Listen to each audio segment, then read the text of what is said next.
Hey everybody, you are tuning in to the Canary Cry News Talk live stream, PreStream. We're going to get the show going in just about a minute, a little over a minute. But I want to say a big old congratulations to Andrea Garcia over on YouTube for being the first comment of the day. Your check is in the mail, Andrea. Okay, folks, a couple of reminders. If you haven't done so yet, you're going to want to follow us on multiple platforms. That includes youtube.com/CanaryCryRadio, twitch.tv/CanaryCryRadio. We're also on DLive and Periscope and, I don't know, all the cool stuff. So make sure to follow us there. You never know when we're going to disappear from your favorite YouTube channel or wherever you're watching this now. Also, always a good reminder, stay hydrated. It's good for you. Keep everything flowing the way it needs to flow. Okay, sorry everybody. And yeah, let's start the show.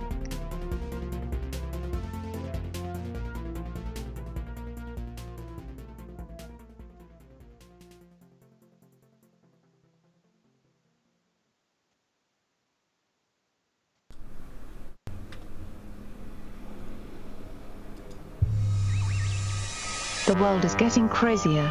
People are acting more and more insane. The end of the world is tomorrow. Tomorrow. There's only one thing to do when the world is falling apart. Listen to Basil and Gonz as they discuss this week's news and events through the lens of Bible prophecy. You are listening to Canary Cry News Talk. You're listening to Canary Cry News Talk. Today is March 22nd, 2021. This is episode 314, and today, Embryo of the Beast. That's right, and I don't know, I'm not an embryo, but I am your best buddy, Basil. And I am your resident AMP, that is Asian American Millennial Podcaster. Ooh. And welcome to the podcast. My name is Gonz, where we praise Jesus while reporting the egregious with a well-rounded, biblically grounded take on world events. Basil, I need you to refresh your video. You are transparent. Uh-oh. Okay. Yeah, I need refreshing a little video. We're still working out some of the tweaks with the new tech setup, but that's okay. The show must go on. There he is. Well, happy Monday, Gonz. We made it through another weekend. We did. It was very you do eventful. Anything exciting? I did, actually. Today is actually, it's a lot of things, but among the more nefarious things today is my daughter Kaya's birthday. She turns 4. Oh, cute. 4 years since she was born. Isn't that crazy? Yeah. Oh my gosh. Goes by quick. So we did a little family get-together yesterday, and she got to open presents, and it was a good time. Wow. Yeah. Okay. Good times. Good times.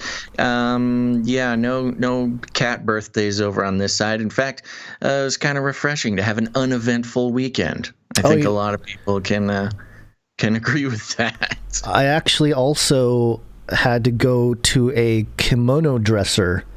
The wife is doing some family photos, and I will be in my traditional garb.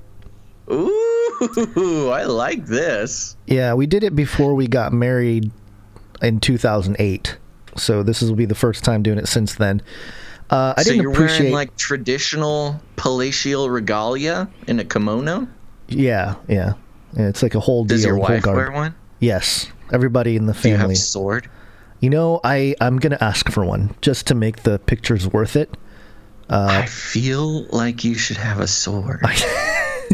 It just seems like, if you're going to get the kimono, I got to say, as someone who I think appreciates Japanese culture as much as any white kid who liked anime could appreciate Japanese culture, I didn't know you needed to get a kimono fitted. I thought it was kind of one of those one-size-fits-all situations. Oh, no. You have to be fitted, especially, the Japanese people are not very large people. They're very petite people. Yeah. So I had to. It was funny because the gal who's doing my thing, she brought out 3 or 4 different sizes, and she looks at the size 31, and she looks at me and she goes, no, and then 32, she goes, no. Of course, size 33. 33 is your kimono size? And she's, yes, this is it. And she said I'm the size of a bear, which I don't know what that means. I don't know. I mean, it's kind of like a manly compliment, I think. I guess. It's not a compliment in Japan, I'll tell you that. My mother tells me how fat I am every time I see her. Oh, and size 33 kimono. Yeah. That is a core piece of Canary Cry canon. Everybody needs to commit to memory right know. Now. The other part of it is she said, "Are you gonna shave your beard?" And I said, "I'll trim it." And she goes, "Trim? Oh no, shave."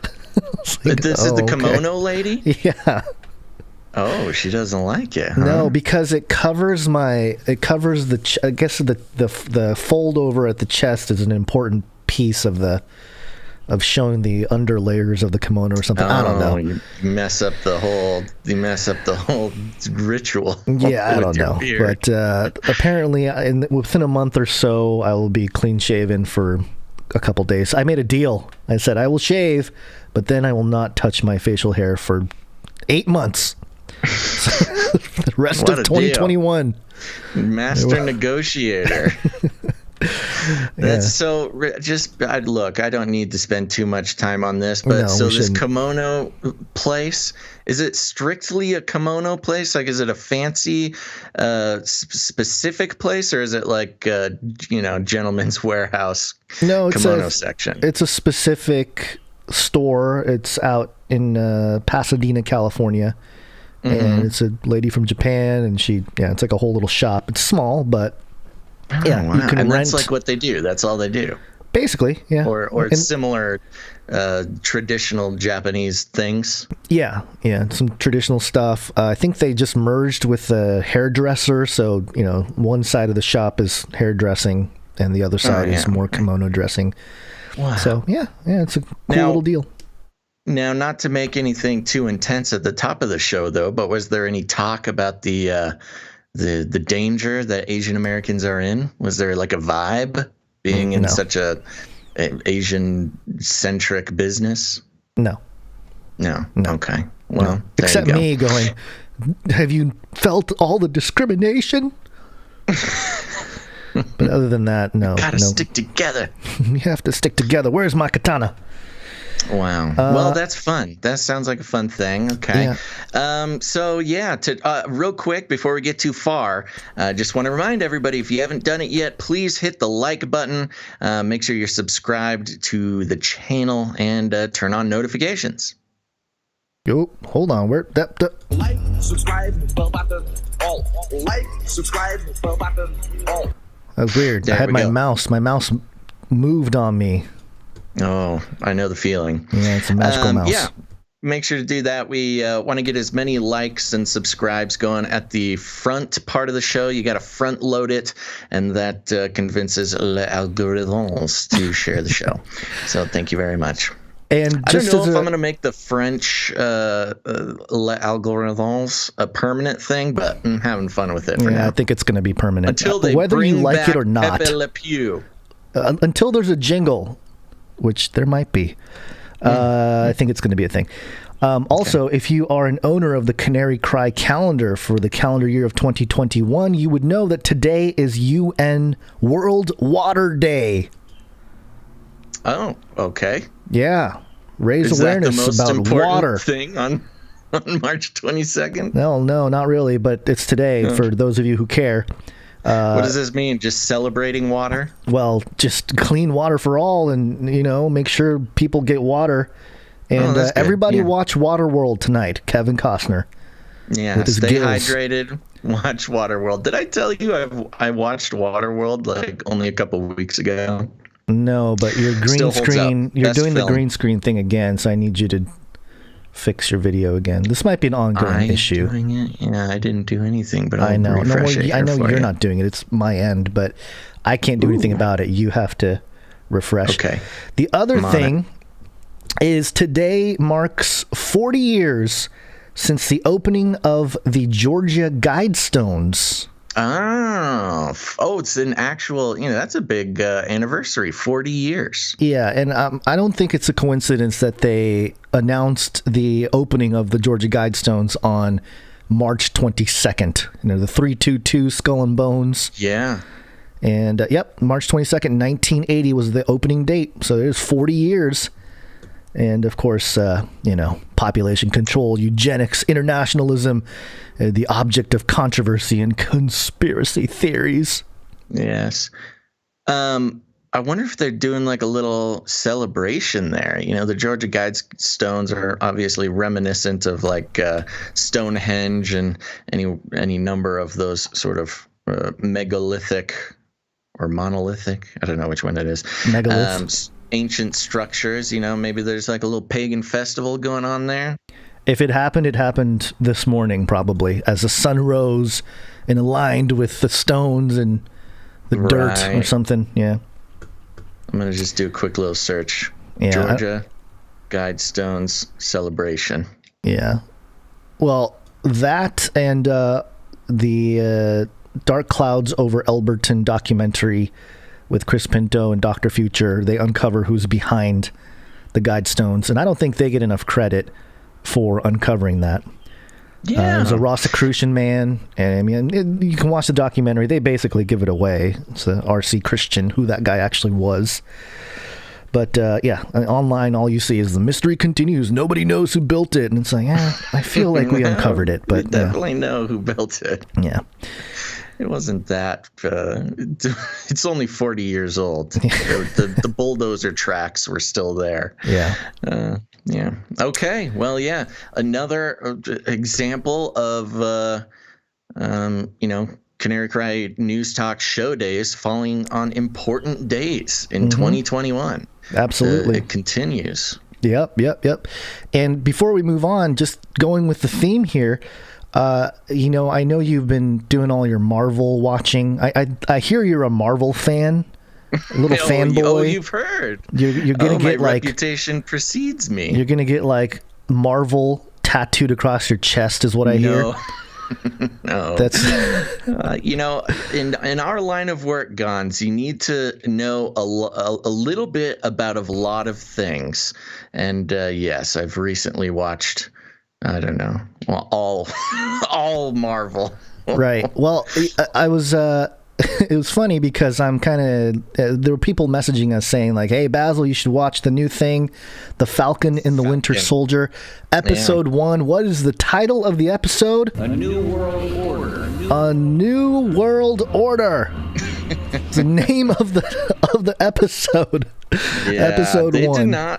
They did not pull any punches on this one. It was chock-a-block full of fun little references that Canary Cry listeners and adjacent community members will be very familiar with. And I have a couple audio clips from the dialogue.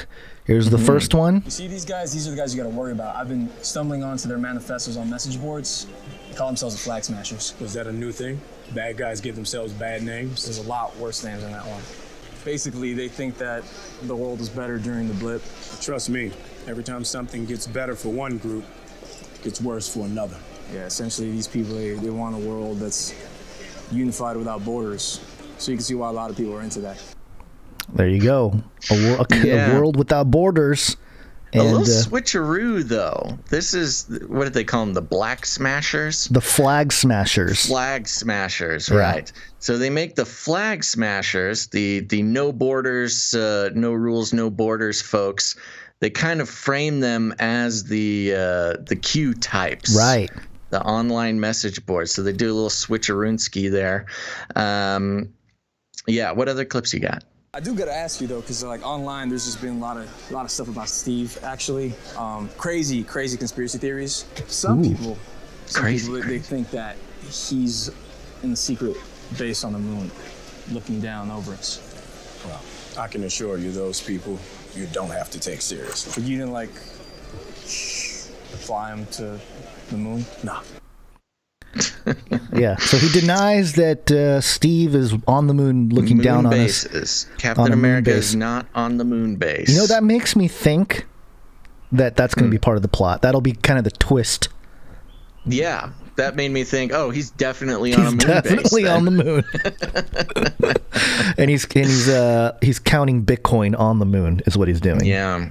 You know, there's a lot of really interesting things in this. Well, first of all, I'll just give sort of a surface level review.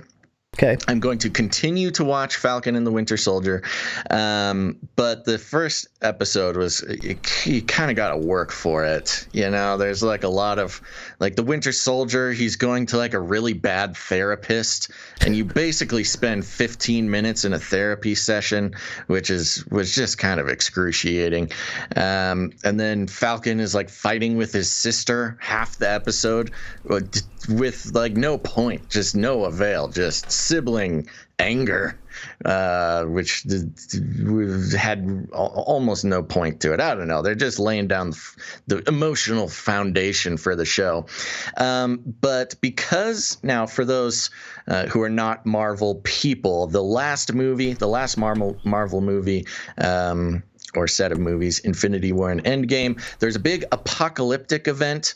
They call it the Snap, where half of the universe's population, but half of the world's population vanished. And it had a very, growing up Christian, especially in the circles that I did, it was very reminiscent of like the Rapture. The Rapture, yes. It was basically the Left Behind movies suddenly happened in Marvel, which is just an interesting sort of allusion to draw.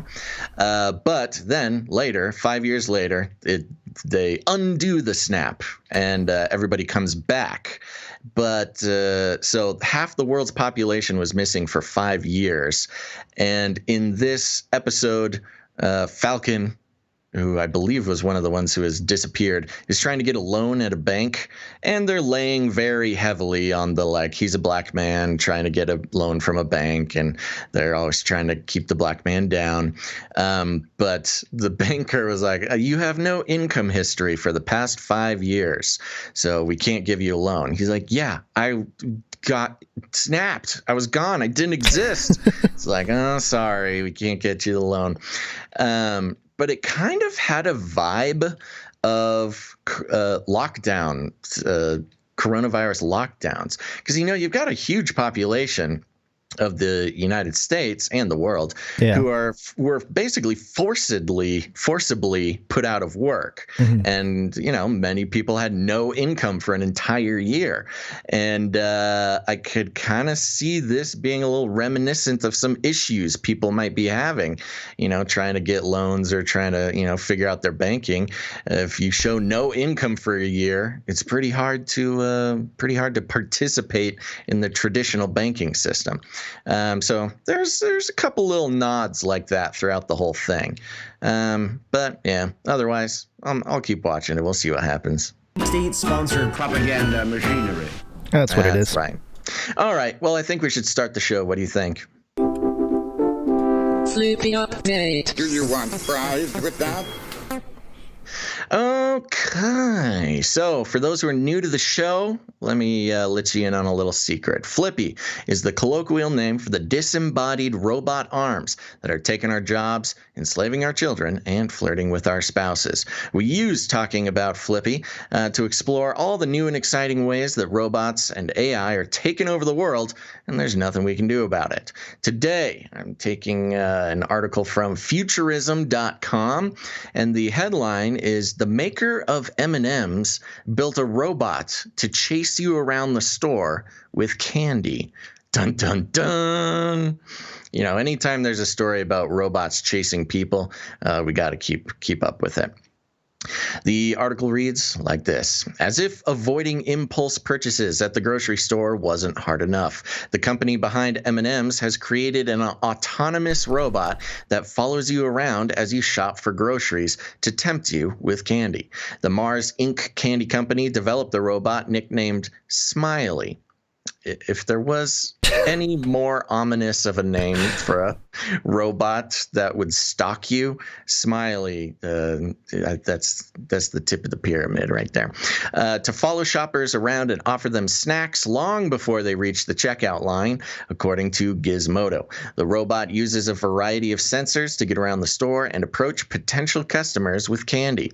Then there's a video there. Gathering data for the robot uprising. Futurism understands me. Smiley wasn't just made to sell candy, though. The robot is also gathering valuable data about customer interactions.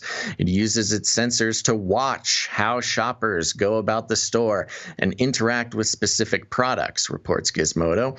This data can help store owners create a better shopping experience. Don't worry, folks. This is to better your shopping experience for their customers in the future and sell more products as a result. So far, Mars has only released one Smiley for testing at a ShopRite grocery store in Monroe, New York.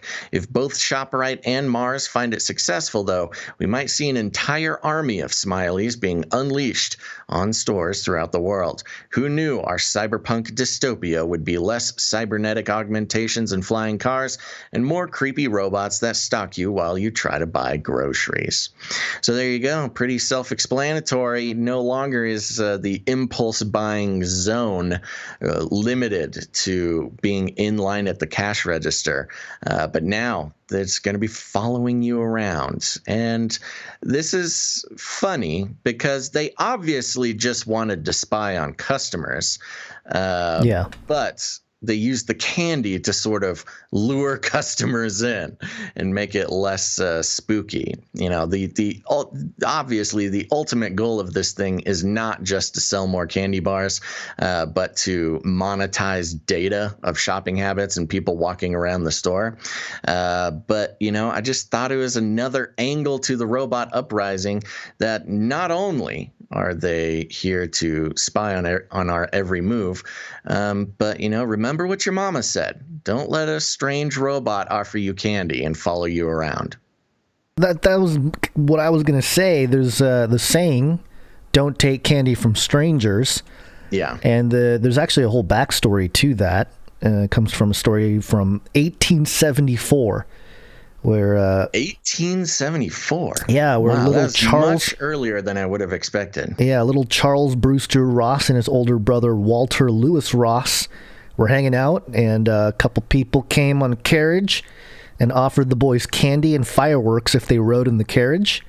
Ooh, and, fireworks. Yeah.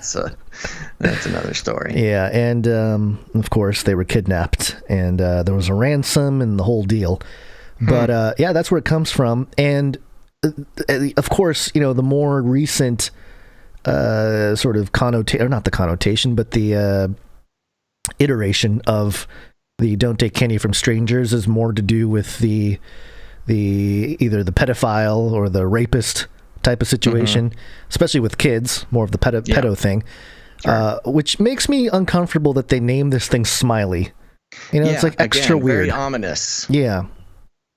You know, above everything else, chasing you around the store, taking data, offering candy. At least he's selling the candy, not giving it to you for any kind of exchange. Although, you know, that would be a way to get more data. Like, hey, I'll give you extra candy if you give me your fingerprint or something, you know? Yeah. Oh, yeah. Make it a bio data thing. Yeah. Yeah. And people would do it. They would love to, you know, thankfully, especially Canary Cry folk and others around the world are realizing that, yeah, nothing's free. You're paying with your data in one sense or another. But yeah, I mean, the other thing is if you consider being around the cash register as like the impulse buy zone, economically, this makes the entire store an impulse buy zone.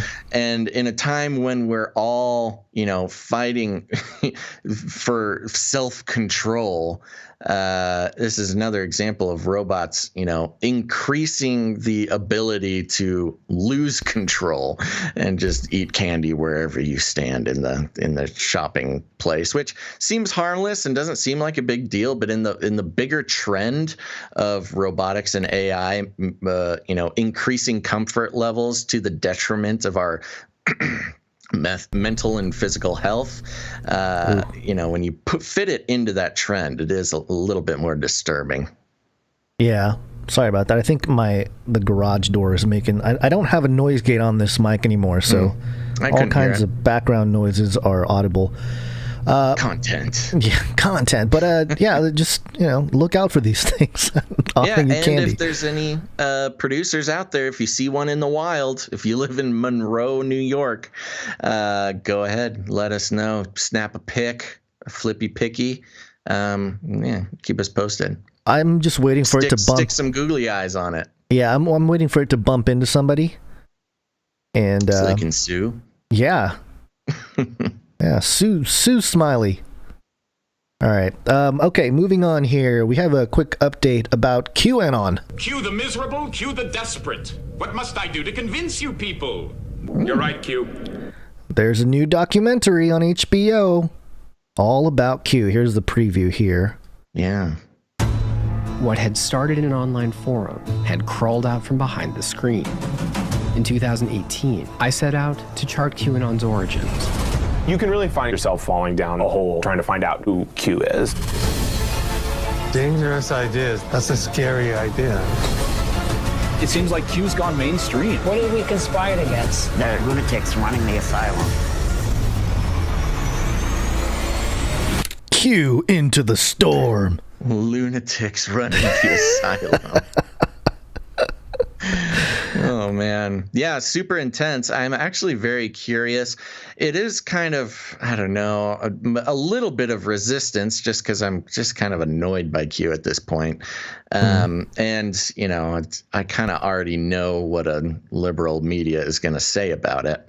But I could see how it'd be interesting to somebody who hasn't been flooded with Q info for 3 years. Yeah, and the way they have some of the people anonymized in this is really interesting. There's a footage of this guy who's sitting across from the producer and probably giving his testimony or something, and they have him kind of like transparent and scribbled out. Mm-hmm. I don't know. It's just weird. Yeah, I don't know. The fact that they watched it? Are you going to watch it? I don't have HBO, and I don't really care about the documentary. I'll have somebody else watch it and tell me what it's about. Okay. I'm not going to waste my time.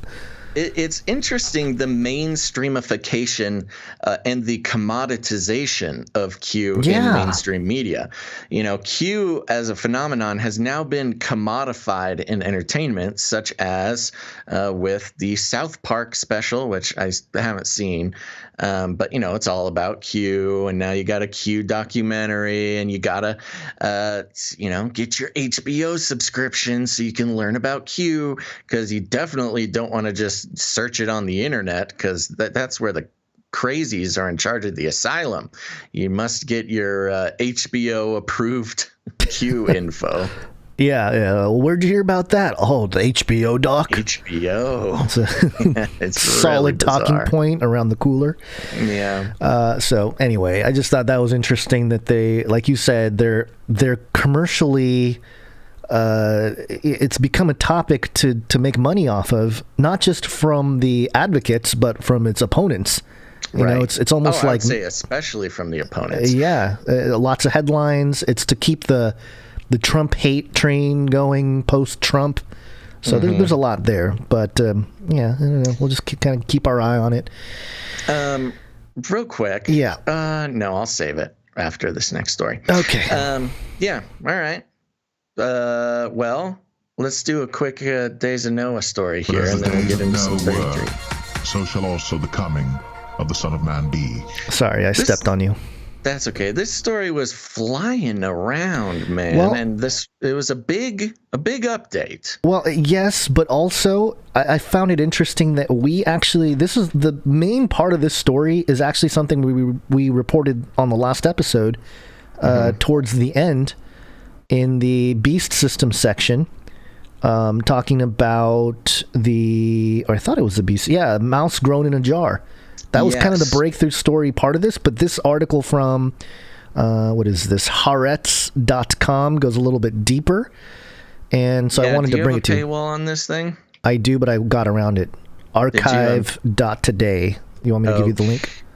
Yes, please do. I was just hacking into the mainframe real quick, but if you have a quicker one.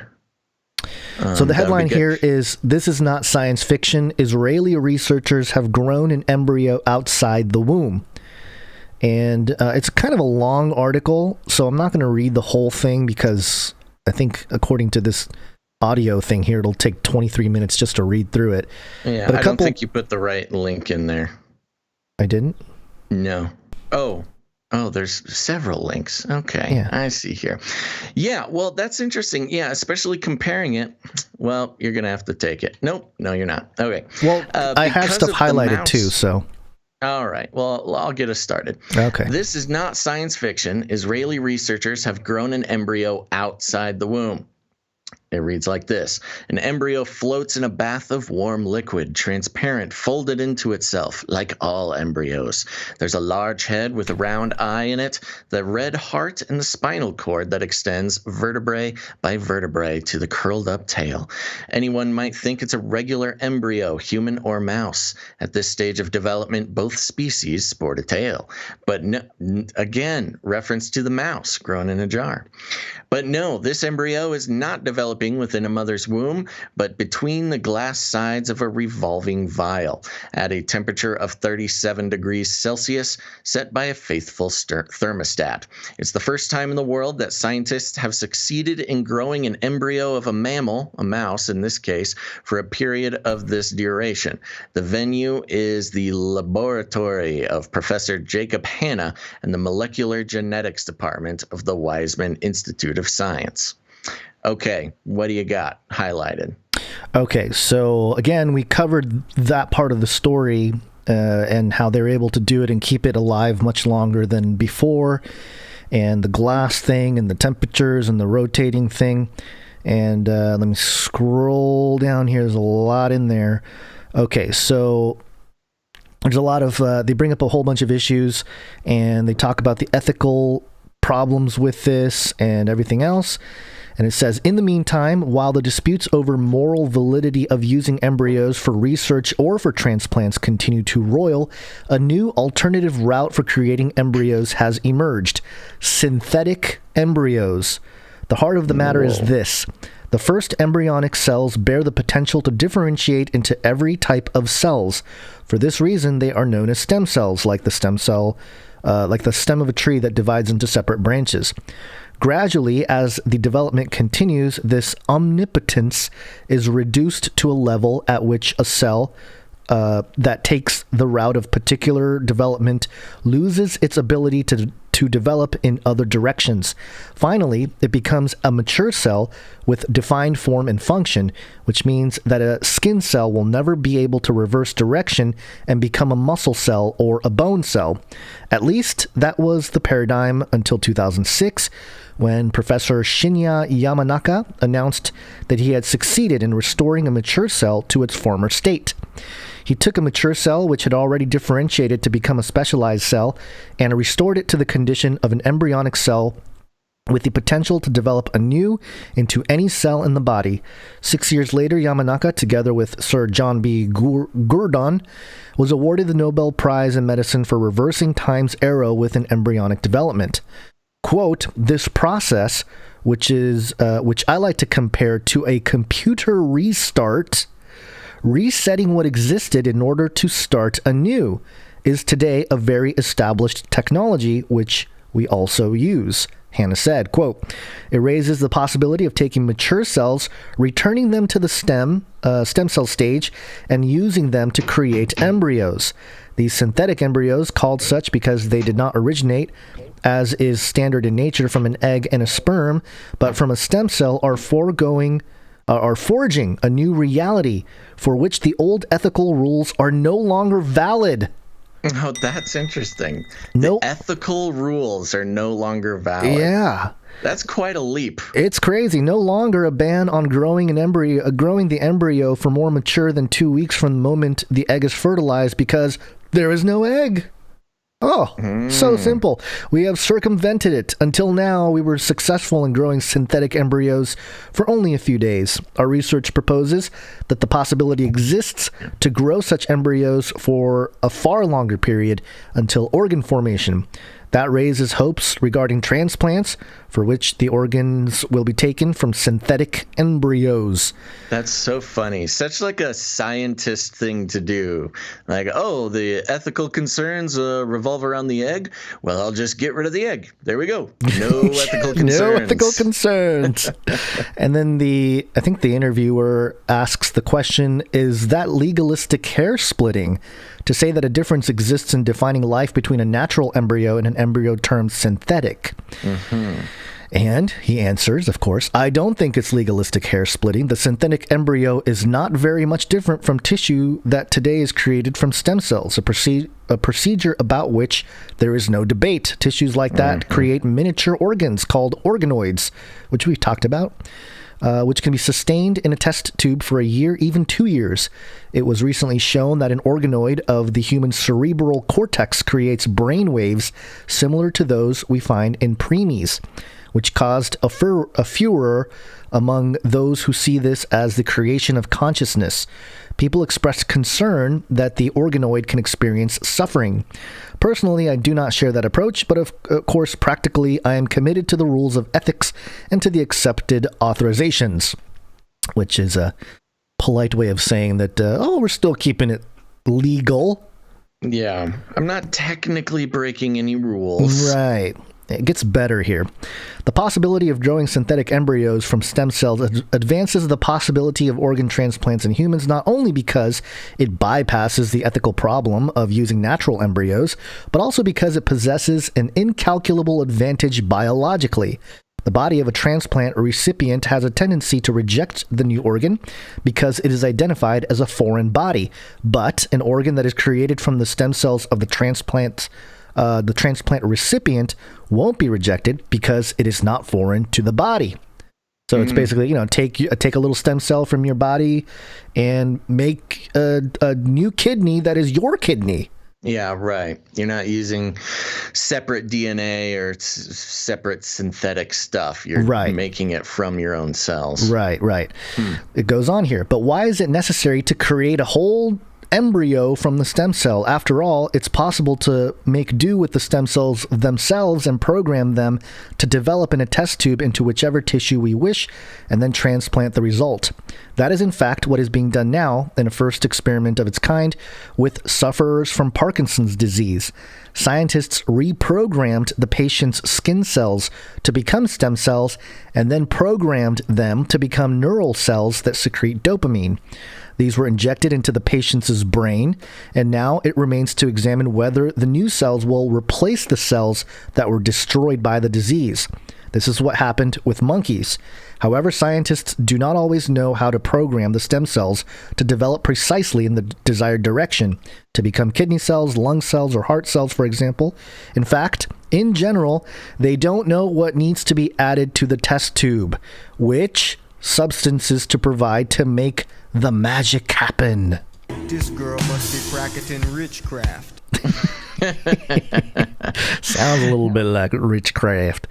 Yeah. Wow. And it goes on here. They ask about, hey, is this playing God? Are you trying to play God? Quote, we are indeed trying to move from mature cells to a stem cell and back to a different mature cell. Backward and forward all along the way, or a few stations. To maneuver as we wish, but not in order to play God, but in order to understand the laws that organize the system. The ability to control the stages is the ultimate sign, the proof that we have understood the basic principles, and in addition, this flexibility makes it possible to do a number of exceptional and marvelous things that could change people's lives. Marvelous. What I'm hearing there is yada, yada, yada. Basically, yes, we're trying to play God without saying it or denying it even. Yeah. And then it continues on here, such as, quote, such as turning skin cells into an egg. We can already do that in mice. You can take skin cells, take it backward to become an embryonic stem cell, and then move it forward so it differentiates into an egg. In humans, we are able to reach only the station before the last, until the origin cell that is meant to develop into sex cells, but I hope that soon we will also decipher the transition to the final stage, the creation of the egg, which by its nature takes place in the ovary. That means that women will be exempt from the need to provide eggs. We will not need to collect eggs from women whom we previously flooded with hormones in order to stimulate their ovaries in cases where they have difficulty producing eggs spontaneously. Egg donation will become unnecessary, and there won't be pressure to freeze eggs. In all these cases, a simple skin cell will suffice, which can be turned into an egg in the laboratory. And they ask, what do you mean soon? Quote, I estimate within a few years unless we encounter an unexpected obstacle. And from there, the way will not be long to something that sounds even more fantastic, to produce eggs from the cell of a man. Ooh. Oh, I beg your pardon? Quote, effectively, this is a route that's very similar to the one I described earlier in creating an egg from a skin cell, but this time the skin cell will come from a male. Just like before, we will take the skin cell and return it to the condition of the stem cell. We will program it to be the origin cell that creates the sex cells as previously, but before that, we will remove the Y chromosome, the male sex chromosome, from it. That is possible thanks to the method we developed that causes the cell to throw out that chromosome. In the absence of a Y chromosome in the origin cell, it can be expected to create only eggs. And if so, we will have caused a cell from a man's body to become an egg. If that succeeds, it will mean the male couples will be able to have a child together of their own flesh and bone. One parent will provide the sperm cell, the other will donate the skin cell that will become the egg. Basil, that is aliens. That is aliens right there. That's pretty next level. It's crazy. But you know, I actually talked about this years ago, must have been 2012, 2013, where, you know, there's a lot of, one of the apologetics against gay marriage is that, hey, if everybody was gay, if everybody was a homosexual, then, you know, we're pushing the extinction of mankind because nobody can procreate. Right. And I mentioned, you know, that whole concept is going to be quote unquote debunked or overcome with technology. And here we are. I mean, they're literally talking. It took a few years for a scientist to admit it, but here we go. I mean, it's pretty much there. And there's one more thing to mention here that I think is worth highlighting. It's at the very end of this article here. And this is, again, talking about this Professor Hannah. At age 41, he says, quote, I'm coming to recognize increasingly that I am, all in all, a hedonist who is supported by family and by philanthropists who donate to the laboratory where I practice my only hobby, research. Overall, I feel that I don't deserve this. Maybe it's a survivor guilt of someone who endured and thrived when many of his colleagues on all planes, national, professional, gender, didn't succeed because they didn't have the opportunity. Everything could have been so different. So at the very end here, he admits he's a hedonist. Which yeah, that's interesting. He must be really working with an Satan. academic definition of hedonist. Meaning research is like his only pleasure. His only pleasure, that's what he focuses on. Huh. So there you go. That's very interesting. The deeper end of this story here about the Israeli researcher who made this breakthrough of sustaining an embryo outside of a womb. And, you know, on the surface, it's kind of like, whoa, yeah, major developments. But then you read through the interview and it's like, whoa, this guy's ideologies are pretty out there. And he's getting around all kinds of ethical questions. Well, it's very interesting that they do that because normally, or at least the old paradigm used to be, you know, scientists are scientists and they do the science. They are not ethicists. Right. That's not their job to decide what to do with the information, the science that they come up with. You know, they just do the research. But, you know, this guy is like, no, I am the scientist. I am the ethicist. I am the hedonist. I am all. And it is interesting with the playing God comment because, in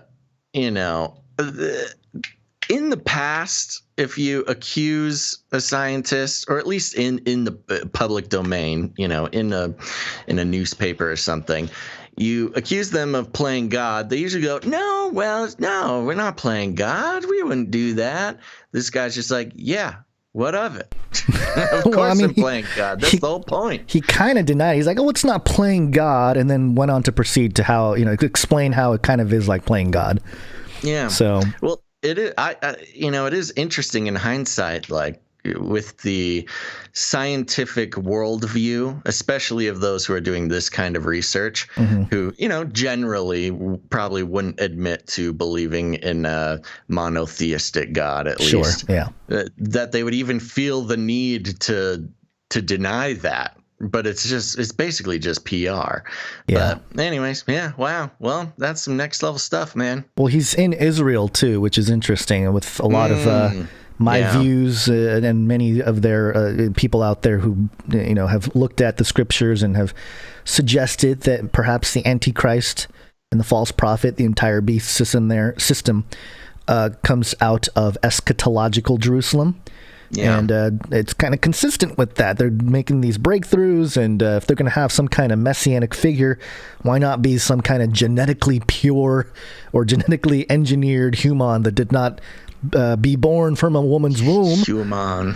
Much like, similar to the story of Jesus and, the virgin birth and all that. It's kind of like the modern version of it. And it taps into the passages that we've talked about in the past. Daniel 12:4 about many shall run to and fro. Knowledge shall be increased in the end of days. And also the other one that's interesting is from Daniel 2. If you go to verses 41 through 43, this is the one that talks about mixing iron and clay. And as you saw the iron mixed with miry clay, so will the people mixed with one another, but they will not hold together any more than iron mixes with clay. And there's different interpretations of that, but if you apply it to the eschatology, it seems to suggest that there is some kind of mingling that is not kosher, if I can use that phrase, not God ordained, and therefore it is very much like the days of Noah. So there you go. Booyah. Wow. Very interesting. Okay, well, you got some 33 updates for us? I do. I just wish they would stop the garage. How many times do you have to open and close a garage? Can you hear the buzz? How many motorcycles you got to pop wheelies on the way out. And it's called air therapy, by the way. People that ride motorcycles. That ride it around. I had never heard that term. Oh, That's a good term. Yeah. Air therapy. Air therapy. I did watch Rogue One. I've sort of transferred my Marvel energy over to Star Wars the past few days. Watched Rogue One, and there was a clip, of course, Rogue One being where we got the "Congratulations, you are being rescued. Please do not resist" clip. Yeah. And there's another one. I didn't clip it yet, but I just was going to put it out there. Same robot, lovable guy. Does some calculations and decides that they have 33% survival for their mission there. And of course they, not to give it away, but yeah, everybody dies in the end of Rogue One. So yeah, I don't know. Considering all the numbers that get thrown around for COVID and vaccines and things like that, especially 33%, we hear a lot. Just triggered. I got triggered. You got triggered. Well, there's a side story here, real briefly. If you want to read it, you can. This is the XinhuaNet.com. Israeli researchers develop weather-resistant wheat through hybrid. I had not read this. I don't know what it is. It sounds boring. What is it? It's very short. Basically, let me just read. It's a short story. Israeli researchers have created and improved modern wheat variety by adding it a gene segment of wild wheat, the Hebrew University of Jerusalem said on Wednesday. In this way, the researchers restored modern wheat to essential traits that were lost in the domestication process thousands of years ago, thus making it more resistant to climate change and extreme dry conditions. And, it's whatever. It's just some hybrid wheat. But again, there's just, there's a lot of eschatological undertones with that. You have the wheat and the tares passage, the parable of the weeds from Matthew 13. And, I just thought it was weird that Israel, Israeli researchers really doing all kinds of genetic, a lot of genetic mingling. I think it's interesting how they're basically rewilding the wheat. Yeah. They're putting back in the ancient wild DNA of wheat to make it more resistant or resilient. Which is interesting when you read the parable of the weeds. It says, but while everyone was asleep, his enemy came and sowed weeds among the wheat and slipped away. Dun, dun, dun. When the wheat sprouted and bore grain, then the weeds also appeared. So there you go. I just thought it was very interesting. What's going on over there in Israel, man? Lots of science, man. Lots of science. All right. Got a quick handful of 33 updates. 33 is the number of completion of the Great War. 33 being the Illuminati dog whistle. Of course, there's many different reasons for the number 33 being pushed out there. This first one from APnews.com. Strong quake shakes Japan. Minor injuries, no major damage. So that's good. Considering I think it was 10 years ago, 2011, that Japan had the big tsunami that took out the Fukushima. I think that was 2011, right? If I'm not mistaken. Mm-hmm. 10 years. Wow, that's quick. But it says here, a strong earthquake struck Saturday off northern Japan, shaking buildings even in Tokyo and triggering a tsunami advisory for a part of the northern coast. No major damage was reported, but several people had minor injuries. The U.S. Geological Survey put the strength of the quake magnitude 7.0 and depth at 54 kilometers, which is 33.5 miles. So there you go. That's it. That's the 33 update for that earthquake. It's interesting to bring in different news stories on the 33 update wagon, just to the magic number, man. It's the magic number. It's always there in certain kinds of HARP technologies, maybe. Also, this just a couple of them that are quick here. WWLP, I think. Yeah, WWLP.com. Massachusetts COVID-19 dashboard. 33 new deaths. Ah, okay. But they're not alone because in the UK, Reuters.com, UK reports 33 new deaths. Lowest daily number since October, though. Hooray. So consistent. I know. COVID really is consistent. You can say a lot of things about it, but not a whole lot of surprises. No. So there you go. Those are the 33 updates for today. And let's get into some Wakxing. Yeah, let's do it. Wakxing. A pandemic special. Okie dokie. So let's check in across the pond, Gons. This is coming from BBC.com. The headline, COVID. Arrests during anti-lockdown protests in London. Uh-oh. It's been popping off over there. And not to be outdone, crowds marched from Hyde Park to Westminster with at least 33 arrests by police, mostly for COVID breaches. What? I think I just closed. Hold on. Uh-oh. Yeah, sorry. Uh-oh. Browser went bye-bye. Hold on. Shall I continue? Yeah, keep you're reading doing your thing. Well, again, and I love it how it's at least 33 arrests. They could have said 34 if it was 34, but no, at least 33. Scotland Yard said the number of people attending Saturday's demonstrations exceeded expectations. The Home Office said it was still illegal for people to attend protests under the current coronavirus rules. Deputy Assistant Commissioner Lawrence Taylor told the BBC more people than previously expected were at Saturday's protests, but the Met has not given a formal estimate of the number in attendance. I believe the Met is the Metropolitan Police Department. BBC correspondent Mariana Spring, reporting from the anti-lockdown protests, said the atmosphere was animated. and a number of people appeared to be angry about restrictions on peaceful protest. Later in Hyde Park, police officers were forced to run back to their vans as protesters threw bottles and cans at them. PA media reported that some members of the public then left the park with small children carried by their parents. Okay, weird detail, but sure. The anti-lockdown protests came after a vigil following the death of Sarah Everard in South London last week resulted in arrests as police enforced COVID and public order laws. I can't remember if we reported on this, but did you see this? The vigil that was being held? No.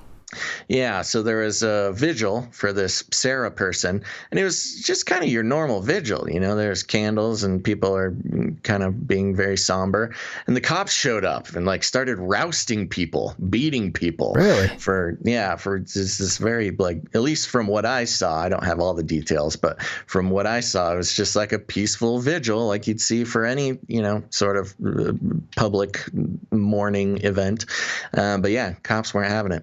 Earlier, more than 60 MPs and peers wrote to the Home Secretary calling for laws to be changed to allow peaceful protests during lockdown. Liberal Democrat leader Sir Ed Davey blamed the scenes at the Clapham event on a lack of clarity, putting police, quote, in an impossible position, adding that the right to protest was a basic freedom. At the scene, thousands of tightly packed lockdown. Oh, I think is this a new article? No, okay. Thousands of tightly packed anti-lockdown protesters marched up Whitehall with some chanting freedom to the beat of a drum. One man carried a placard bearing the words "No more NHS and Gov lies." I have seen very few demonstrators wearing masks, and there's no attempt at social distancing. So far, the police, who are here in large numbers, have been taking a hands-off approach, though I have seen at least one arrest on Whitehall. Among the crowd, there are undoubtedly some conspiracy theorists. Oh, no. Undoubtedly. Undoubtedly. This is a disaster. Arrest them all. You know what I do love about the reporting on this UK story versus if it was America? You know, in the U.S., it would be 50,000 conspiracy theorists showed up. Where over here it's just, there were some there, I'm sure. Undoubtedly, there were some conspiracy theorists, with some accusing the mainstream media of pushing fake news. But that is by no means everyone here. One woman who did not want to be named told me she knew COVID was bad. Quote, "I had it myself last March," she said, "but this lockdown is too much." The letter to Home Secretary Priti Patel, organized by campaign groups Liberty and Big Brother Watch, urged her to issue guidance to police forces on facilitating protests. The initial organizers of the Sarah Everard Vigil effectively lost a high court battle to hold it lawfully the day before, resulting in its cancellation. But hundreds attended Clapham Common to gather around tributes left on a bandstand. The Met Police said the gathering became unlawful after people began delivering speeches to the crowd. Yeah, because, you know, you can have people around, but as soon as some rabble-rouser gets up and starts giving a speech, that's when COVID strikes. The event also increased interest in plans to give officers more precise powers to restrict demonstrations in a new sweeping police crime sentencing and court bill debated by MPs. Then there's a couple bullet points here to links to other things, but they include why police should get the power to limit noisy protests. Oh, gosh, come on. These don't be noisy. Lawmakers. Yeah. Anyways, finish it off here. Sir Patrick Vallance, the UK's chief scientific office advisor, told MPs earlier this month that protests elsewhere had not resulted in a spike in infections and that outdoor gatherings were safer than indoors, though not risk-free. He said, quote, "It is the case that it is difficult to see how things like large beach gatherings and so on can cause a spike. The same was the case in a protest march in New York. They did not really see any spikes after that," which we talked about quite a bit last year during the Black Lives Matter protests, where, you know, you couldn't have a Bible study of 10 people at your house, but you could gather with 100,000 protesters and scream going down the street. Quote, it is lower risk, but the other thing that can happen with outdoor events and so on is that when indoor things are also open, you start to get people congregating indoors around that. That can increase risk, but outdoors itself is lower risk. I love this. I love this science. You know, the problem with having outdoor things is that sometimes people go indoors and then okay. And then COVID, of course. And then COVID. So yeah, there you go. You know, the UK pushing back pretty hard. They didn't give any numbers on this, but I mean, I was seeing numbers upwards of 50,000 people coming out. Yeah, there were some reports that I saw on Twitter that were like hundreds of people gather, and then they show the footage. It's like, that's more than hundreds. That's thousands. Yeah, right. They're trying to downplay it, you know, to make it seem like, it's just these fringe few that decide to walk around and protest. It's all about the numbers, Gons. You can say hundreds of protesters. That could be, 4,500. That could be 9,900. 500. Yeah, it's all which about is 50,000 statistics.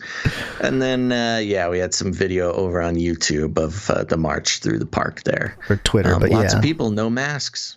Lots of people, no masks. And do you see the mist of Rona falling on these people? Yes, the mist, the fog, the Rona fog. The Rona fog? Watch out. Yeah, of course.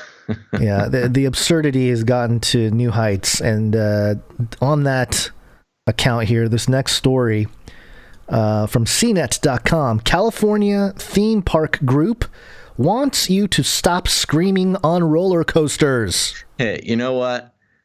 California theme park groups want me to do a lot of things, and I have yet to comply. I have a clip from their meeting here. I'll keep you warm and safe in my people's zoo.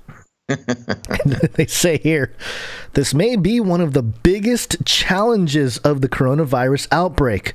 Much more difficult for most people than strapping on a face mask. Challenges.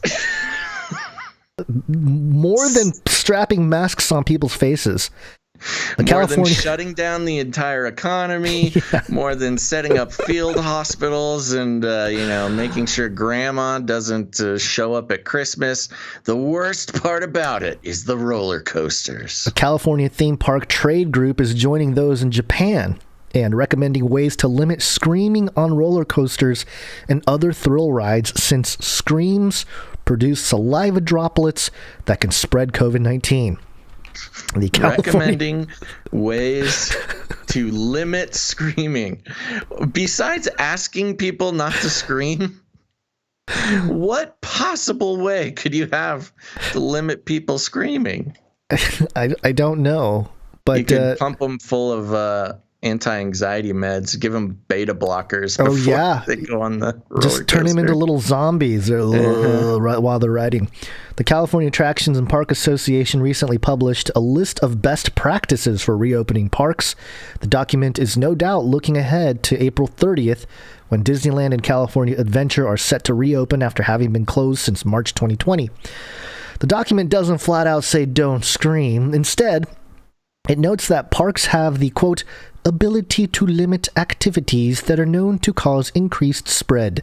Examples: singing, shouting, heavy breathing. It goes on to say that the use of face masks and the fact that riders usually all face in the same direction would help minimize droplet spread. It notes that, quote, modifications to seat loading patterns will be required on amusement park rides to mitigate the effects of shouting, end quote. You know, this is ridiculous. So, like, what if I should go to Disneyland and make a big fuss, and record it? Like, I'm getting in a seat, like, I don't want the Rona. That man in front, he's going to scream on this ride, and I'm going to catch the Rona. And then it'll be on your tab, Disney. I think a good strategy would just be to have shushers along the roller coaster. Oh, yeah. Somebody starts screaming, you'd have attendants posted every, couple yards that just go, shh. It's like a big no shushing. library. No shushing. It could spread COVID. Yeah, shushing does seem like it would spread COVID. It would be a robot shushing you instead of a... Ooh, yeah. But also, what's more dangerous? What do you think is more likely on a roller coaster? Getting coronavirus or getting hit by birds? Remember Fabio? The big Fabio clip where he's on a roller coaster and then he comes back, he's all bloody. Lives rent-free in my head all year long. Fabio getting hit in the face by a pigeon while he's on a roller coaster. Everybody can take a second, pause the show, go watch the Fabio. Go look at it. You don't actually see the bird hitting his face, but it's more of a cut scene where he's like all happy. He's going up the roller coaster. I'm pretty sure footage exists. We couldn't find it the last time we tried. Okay, well. Anyway, so there you go. No, don't scream, folks. Well, it's interesting because screaming on a roller coaster, that's not just necessarily a voluntary thing. That's that's a physiological response. Yeah. And it's, some have theorized, scientists will say, that, screaming is a physiological response because it's your body trying to take deeper breaths, to keep the oxygen flowing while you have heightened adrenaline and stuff. It's like a survival mechanism. Yeah. I have a feeling if you stop people from screaming on roller coasters, the roller coaster is going to get back to the station with a bunch of passed out people. That'll be the next pandemic is just people passing out. Roller coasters. Yeah. Well, anyway, that's just a ridiculous thing here. Not to be outdone, we have another story. You want to take this one? Yeah, I do. Dailymail.co.uk. Again, kind of related to the embryo story we had, but says here, injecting men with the female hormone progesterone would reduce the severity of their COVID-19. Could reduce the severity of their COVID-19, study claims. Who is part of this study? A bunch of Israelis.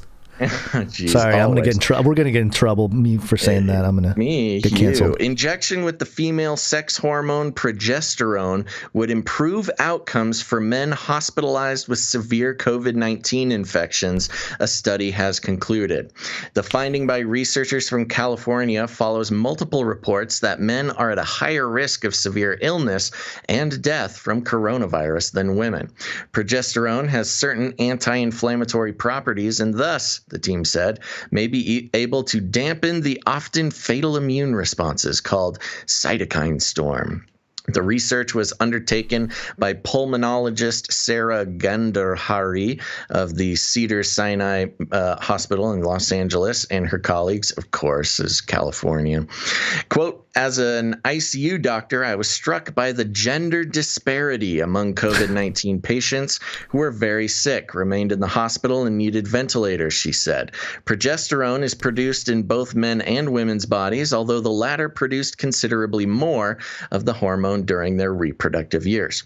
Experts have also noted that premenopausal women tend to experience less severe cases of COVID-19 than their postmenopausal counterparts. Premenopausal women tend to have higher progesterone levels, while such tends to decrease at lower levels of postmenopause. In their clinical trial, which was undertaken from April through August last year, the researchers recruited 40 male patients who had been hospitalized with moderate to severe COVID-19 and randomly divided them into two groups. One group acted as a control sample for comparison and received only the standard medical care given at that time for the disease. I like how they have to reference at that time, the standard medical care at that time. The experimental group, meanwhile, also received 100 milligram injections of progesterone twice daily for 5 days during the time they were hospitalized. All the patients were assessed by the team daily for either 15 days or until they were discharged from the hospital. On the 7th day, each patient was ranked on a standard 7-point scale clinical status, which ranged from 7, meaning not hospitalized or no limitations on activities, through 1, which is death. The researchers found that compared to the control group, patients who received the progesterone treatment scored a median of 1.5 points higher on the scale. The experimental group also had fewer days of hospitalization overall and a lower need for supplemental oxygen and mechanical ventilation. Although the team said the differences between the groups in these areas was not statistically significant. Oh, there you go. Yeah. No serious adverse effects were observed as a result to the progesterone injections. 2 patients did die during the 15-day study period, one from each of the 2 groups, but such were unrelated to the experimental treatments, the team said. Quote, while our findings are encouraging for the potential of using progesterone to treat men with COVID-19, our study had significant limitations, cautioned Dr. Gandhari. Firstly, she explained the sample size was relatively small and was primarily made up of white, Hispanic, and obese individuals with a moderate burden of other conditions, which served to increase the risk of worse outcomes. Furthermore, while the trial was randomized and featured a control group, it was also unblinded, meaning that the research team, physicians, and patients all knew who had received the experimental treatment. Quote, further research is necessary in larger, more heterogeneous populations, including postmenopausal women, and at other treatment centers, Dr. Gandhari added. This, she continued, will allow the team to establish the degree of clinical efficacy and to assess any other potential safety concerns of the treatment approach. And then they've got a link to the whole paper there. But yeah, very interesting. I mean, especially just considering all the conversation going on with, the trans community and the drastic measures to try to find treatment for COVID-19. Injecting men with female hormones. Don't worry, guys. This is the way to do it. Well, just participate. It proves that COVID-19 is super woke. Are you even woke? Because it kills men. I was going to say, well, where's the outcry about men having the disparities in gender outcomes when it comes to COVID? Yeah. The woke crowd should be coming to the defense of men here. No. This verifies or validates the wokeness that, it acts in the benefit of the woke, because the patriarchy must go down. So if it's killing men, then it's working on our behalf. COVID-19 is good for the feminist. It's killing the men. Social justice warrior. COVID. Social justice, and one of the things they just glanced over, but I think it's we need to make sure to highlight, is that I mentioned the obese, and they're like, oh yeah, some people died, the Hispanic and obese individuals and more moderate burden.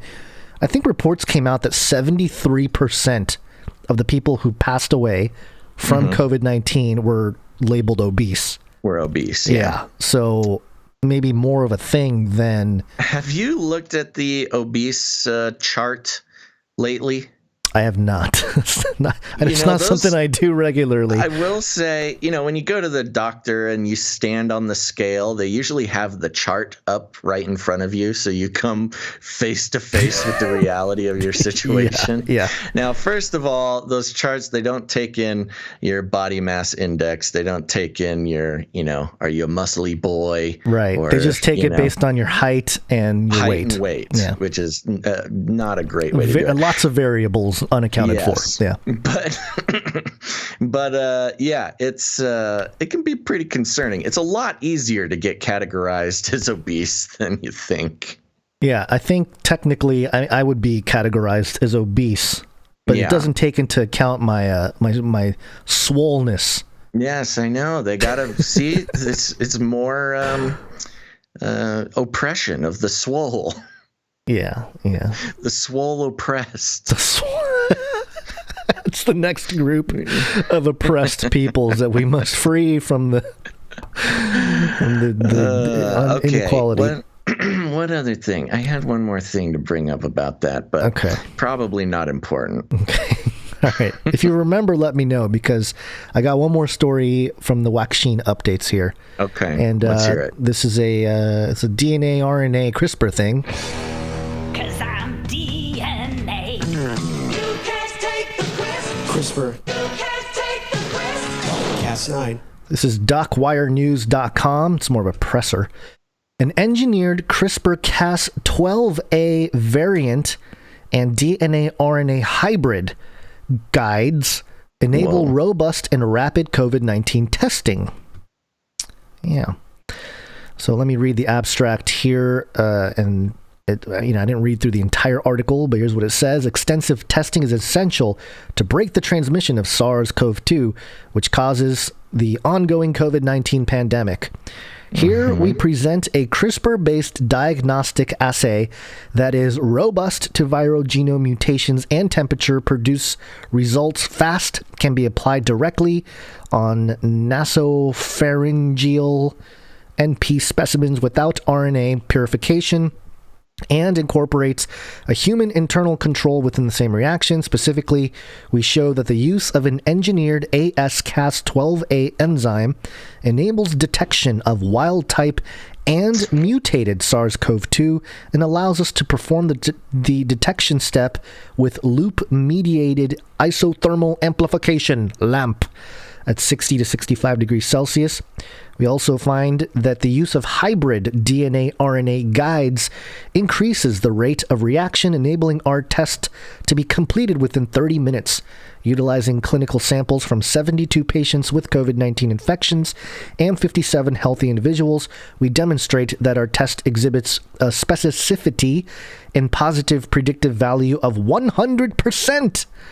With a sensitivity of 50 and 1,000 copies per reaction, or 2 and 40 copies per microliter for purified RNA samples and unpurified NP specimen, respectively.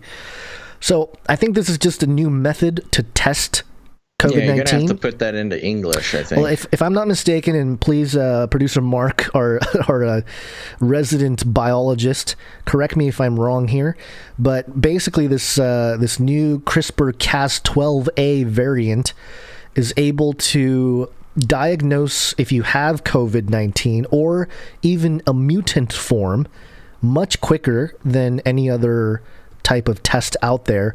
And it uses the hybrid DNA-RNA guides that creates a quicker reaction, which, it's part of it's different from PCR, but it's similar in that it creates a reaction, and I think they try to get,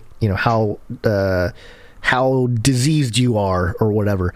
But, this is, I bring this up because CRISPR hasn't necessarily, and we've actually covered a story about how CRISPR is involved in some of the diagnosing in the past, but as we go on here, and it's not going to be just with COVID, I think whatever the next future pandemic, COVID-26 or whatever it's going to be, I think CRISPR is going to be utilized a lot more, and it's going to be more invasive in a sense. And I'm just wondering, and I'm throwing this out to anybody who understands, the more the nuances with this, how similar to PCR, if there is some kind of dial on a test like this that can make it so that it seems like more people are infected than not, even though this thing is like 100% accurate. Well, okay, 100% accurate compared to what? Compared to the PCR tests? With all the 72 patients with COVID-19 infection based on what? You know what I mean? So what's the control here? So I'm just curious how this would affect that, but also it's just tracking the progress of CRISPR, and I think how, not just for the diagnosing, but also I think as we go along here, we're going to start hearing more about CRISPR being used for maybe not directly in vaccines, but maybe treatments in a sense of things like COVID. So, just keeping track of this stuff, because this is the stuff you probably don't hear about in headlines. It's a science journal thing, so it's kind of abstract. But another interesting thing that I think we want to keep an eye on, it caught my eye. I don't know if it caught your if you've googly seen eye? this around too much, but it's this term wild type. Yes. Referring to SARS-CoV-2.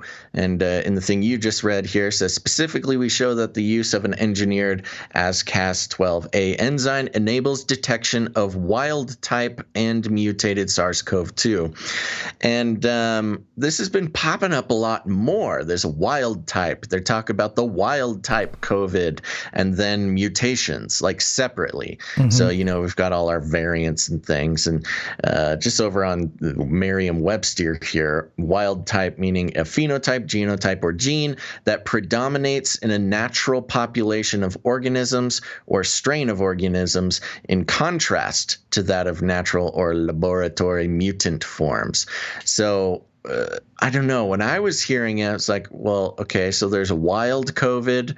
And then what's the alternative? Domesticated COVID or like laboratory COVID? If in your definition, if mutated comes from labs, then well, that's what I'm saying. Like I think like an official scientist would say, like, no, wild type just means like the original type that occurs, and then any mutation after that is not wild type. But if there was like a wild, I mean, if it mutates in the wild, like, or naturally, why is that not wild type? I don't know. I don't fully understand it, but it's just a term, and this is part of the value of the show, is identifying these terms early before they just kind of get snuck into the lexicon and taken for granted. Right.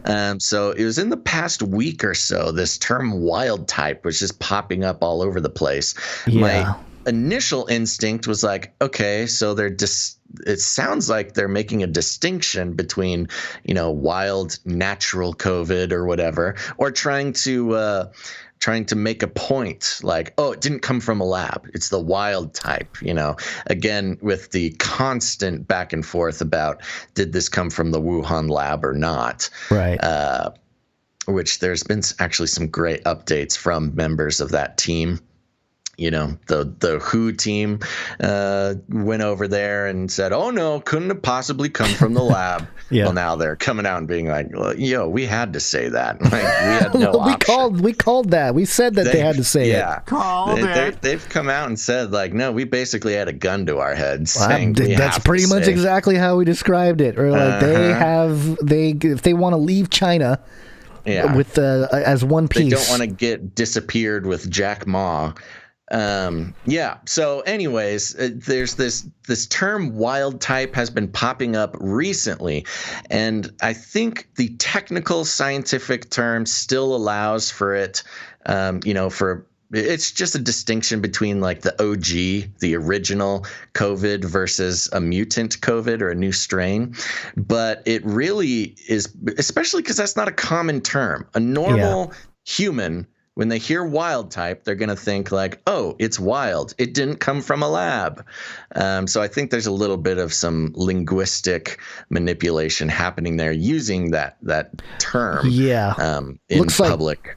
Looks like Fauci's been using it a little bit too recently. Yeah, well, that's, I think, where I heard it first, was he all of a sudden just kept talking about wild type COVID. And I'm like, what is this, a Pokemon? What are you talking about? Yeah, and also, if I'm not mistaken, some of the people who have gotten the mRNA vaccine, I don't know all the science behind it, but I've been hearing that they can produce a more intense version of COVID in the future. Of course they can. Some of their bodies can create a more infectious type of COVID, a mutated COVID. So yeah, well, it's the same thing with superbugs we've been hearing about for years, which is they get we find something to fight the superbug, and then the superbug evolves and then becomes even more dangerous. I mean, that's the whole thing with antibiotics, and I don't understand why they think that this is not going to happen with their mRNA. And just to review, the mRNA teaches your DNA to make these spike proteins, and so it knows to fight off spike proteins. Well, then COVID is just going to ditch the spike proteins and find some other way to get in you.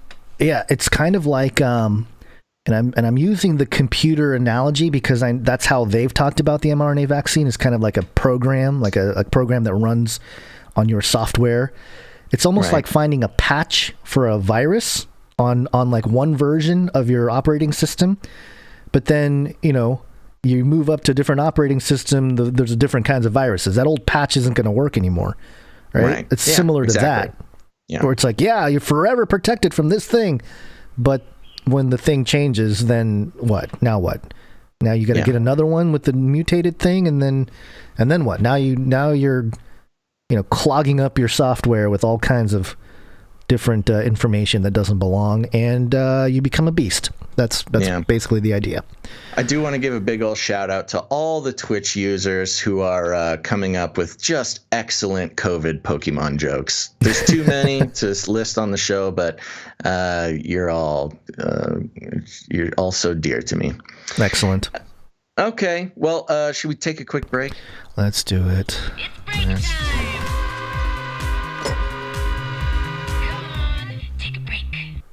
Okay, folks, we're just going to take a quick break, but don't go anywhere, because after this break, we've got an update, Billy Gates update. He says he's a changed man. We'll hear what he has to say. Then we've got our politics section. We're going to check in with, Hannity and Biden and Trump, all the important folks. Everybody's up to stuff, especially Trump. You want to stick around for that news there. Got insider info. That's right. We got some insider info. And then after that, we're going to be talking about CERN and UFOs and some Bitcoin. So you don't want to go anywhere. Stick around. But before we get to that, we want to take a second and thank some of our producers of the show, because we are on the value for value model. That's right. You may have noticed we don't do any ad reads, no affiliate codes, really no way to commoditize your trust and attention, which is not great for our bank accounts, but at least we can sleep at night, Gons. And just to review, all corporate sponsorship is a form of censorship, according to Adam Curry of the No Agenda Show there. And, of course, Sigmund Freud's nephew, Edward Bernays, the godfather of advertising himself, said in so many words that advertising is brainwashing and that the average man needs, a better man to tell him how to view the world. Indeed, advertising from the very beginning has been a practice in the Hegelian dialectic, where they create a problem and then sell you the product to solve the problem. And so there you go. That's why we have chosen, just as a spiritual practice, not to participate in the advertising system as a foundational pillar of the beast system. Now, that's good and bad for some people, because, maybe you're used to being brainwashed and not having to pay attention to how a piece of media gets created, and not having to take responsibility for the perpetuation of a program that you appreciate. No, you just let the brainwashing wash over you. And then without even thinking about it, you're out buying products for things you don't need. Well, not here, folks. We invite everybody to take responsibility for their own media landscape. And if you enjoy the fact that we do not gain your trust and attention and turn around and sell it as a commodity to advertising companies, you are invited to participate in the value for value model. It's very simple. We create the value. We do it 3 times a week. And if you get any value out of it, you have the opportunity to put the value back in. And it's not just charity. It's not just donations. Just like the real world, if you, put your hard-earned dollars or Bitcoin into keeping the show going, you are a producer of the show. The show gets produced because of our producers. And so we like to take a second and make sure to thank all of the producers. And you out there watching live should make sure to thank your producers as well, because they are the reason why you are able to tune in right now. So without further ado, Gons, are you ready to thank some producers? I have my gong in finger. Okay, the gong is ready to be gonged, and I want to start out by letting everybody know about patreon.com/CCNT for Canary Cry News Talk. That's patreon.com/CCNT. And we have a couple of new producers over on the Patreon. I want to thank first producer Jen T. Ooh, Coming in hot. very Thank much. you, Gen T. Thank you very much, producer Jen. And a note from Jen here says, to my favorite millennials. Oh, thanks. To my favorite millennials, I love your show from an old Gen Xer. All right. Thank you for scouring the internet for us. God bless. Yep, we're bringing God generations together is what we're doing. That's right. I mean, we actually have I'm very proud of our demographic info. I mean, a lot of shows are mainly cater to, boomers or Gen Xers or something like that, or they cater to millennials and Gen Zers, but we're pretty much even. I don't know if you've looked at our known data, of which there's very little, but of our known data, we've got a great set of demographics. And yes, Gen Xers, as an aging millennial, I have more understanding for the Gen Xers in my life than I've ever had. So thank you very much, producer Jen. Next up, we have producer James H. Thank you, James H. Thank you very much, producer James H. And that's all for the patreon.com/CCNT for Canary Cry News Talk. But we also have patreon.com/Canary Cry Radio. And for those who might be new, I just want to remind you, Canary Cry Radio and Canary Cry News Talk are actually two separate shows. Canary Cry Radio is an interview style show we've been doing since 2012. Definitely highly recommend you checking it out. But Canary Cry News Talk is the show you're listening to now. But we do want to thank producer Patreon Account of the Year for supporting the Canary Cry Radio in the amount of $33.33. All right, and I think he's back. He supported us for a while, and then in and out a little bit, and came out, but now is returned. So welcome back. The prodigal son returns. Prodigal producer. Thank you very much. So there you go. Now, folks, I hear you. I feel you. I hear you. I know you're like, oh my gosh, Patreon? What are these guys up to? Look, I get it. A lot of people don't like Patreon. That's okay. We support you. That's why we have canarycryradio.com/support. canarycryradio.com/support. That's right, canarycryradio.com/support. Go now, experience the greatness. It's a great place to learn about the value for value model. It's got info on that. You can learn about the Canary Cry Roundtable of Knights and Dames, but you can also become a producer, either through PayPal. You can come in as a monthly producer. Or if commitment is not your thing, you can come in with a one-time producership in any amount that you would like. There's also cryptocurrency, all sorts of fun ways to become a producer there. Gons, who do we have coming in on PayPal? PayPal, we have a handful of people, producers. First one, Kimberly W. Thank you very much, producer Kimberly. Thank you, producer Kimberly, for coming in. Next, we have producer Malik. Producer Malik coming in again. Thank you very much, buddy. And producer Saul. Producer Saul coming in with the pocket full of sevens. Yep. Kimberly, real quick. Yeah. Kimberly left a message or added a note, but the note was just the number 3. Ooh. So I don't know if that's secret code or what, but we just wanted to mention that. Producer Kimberly says 3. Oh, yeah. That's scary. What if it's like a? I don't know. I was gonna say maybe it's like an MK Ultra activation code, but it's not the most creative MK Ultra activation code I've ever heard. So yes, thank you, Kimberly. Thank you, Malik, and thank you, producer Saul. Saul has a note here. Hey, Gons, hope all is well. I'm looking to invest my stimulus check on Bitcoin, but I'm not sure which wallet to use or which coin to invest in. Well, he said Bitcoin, so I was wondering what you recommended. I won't hold you responsible. I just trust what you are doing, even if it isn't financial advice, which surely this is not financial advice. Mm-hmm. It's just money I can take a risk with since I don't work for it. Yeah. Well, that's your stimmy right there. Is that Saul's Yep.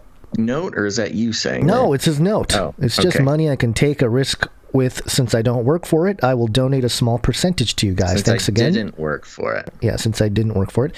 Thanks again. God bless you both and the rest of the ministry. And yeah, I mean, there's a few different ways. Like the real entry level thing is Coinbase, just Coinbase.com. It's the most familiar, easy to use thing would just be using Coinbase. I'm not a huge fan of Coinbase. I personally don't use it anymore. I use either the Celsius Network or Voyager. Those are both applications that you can. It can look get up. really technical using other applications. If you're used to just internet, make a password, make an account, put in your debit card, boom, you're done. Coinbase is a good option.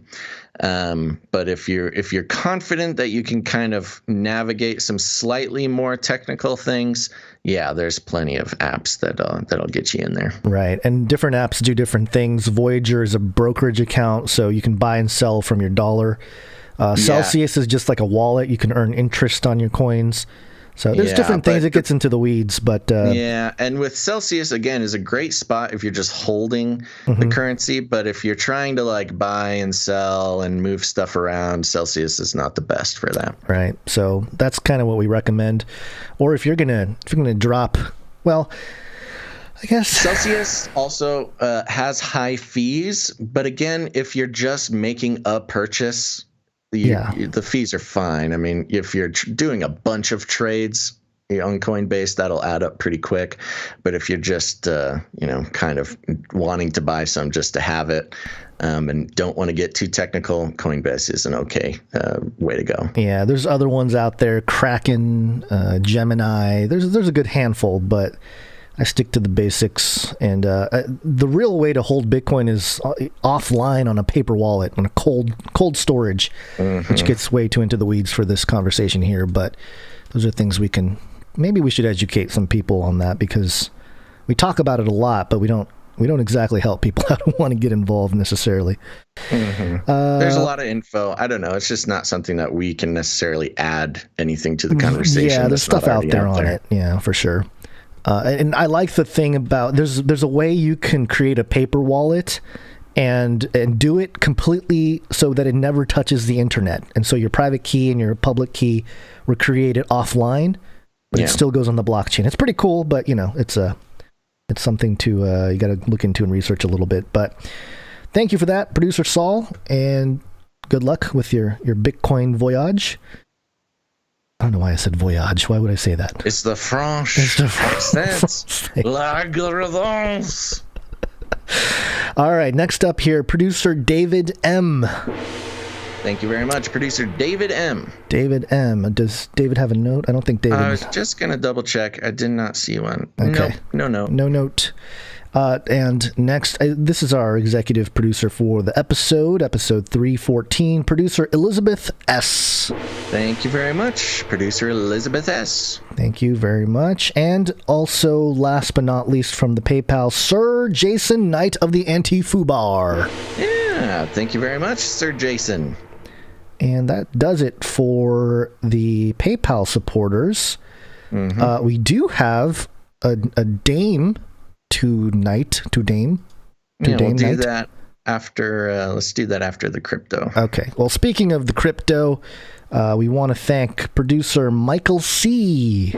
Yeah. For sending us 345,000 satoshis. Sounds like a lot, but it's still a good amount of money. Yeah, no, this is dollars. It was a great. I think that would make Michael C. the associate executive producer. Oh yeah, depending on the price, the current price. That's true. Yeah, I mean, if Bitcoin goes up to $1 million, he is the executive producer of my new yacht. Of all of the Canary Cry universe. Yeah. Okay, so yeah, you can go to canarycryradio.com/crypto if you want to learn more about how to support us that way and learn a little bit about the concept of decentralization and Web 3.0. I got a little thing up there for people to check out, and just also want to thank Jade Bouncerson for the timestamps. You know, there's other ways to support the show beyond your treasure. It's with your time and talent, and certainly your time. Jade Bouncerson spends much time on the timestamps. Yes, it's a circular thing. So we appreciate that. Thank you so much, Jade Bouncerson. And I believe she messaged us saying that there's one person right now helping out or something.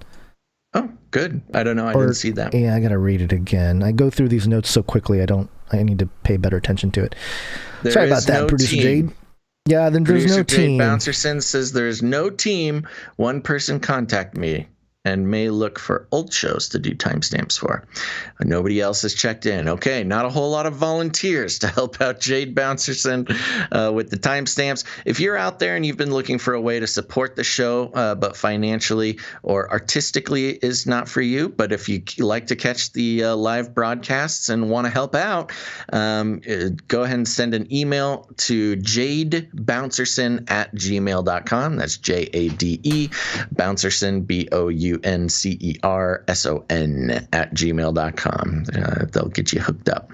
Yep. And of course, your time and talent. I think we should do the knighting before the art, or do we do the art? Let's do the knighting then. Are you ready? Okay.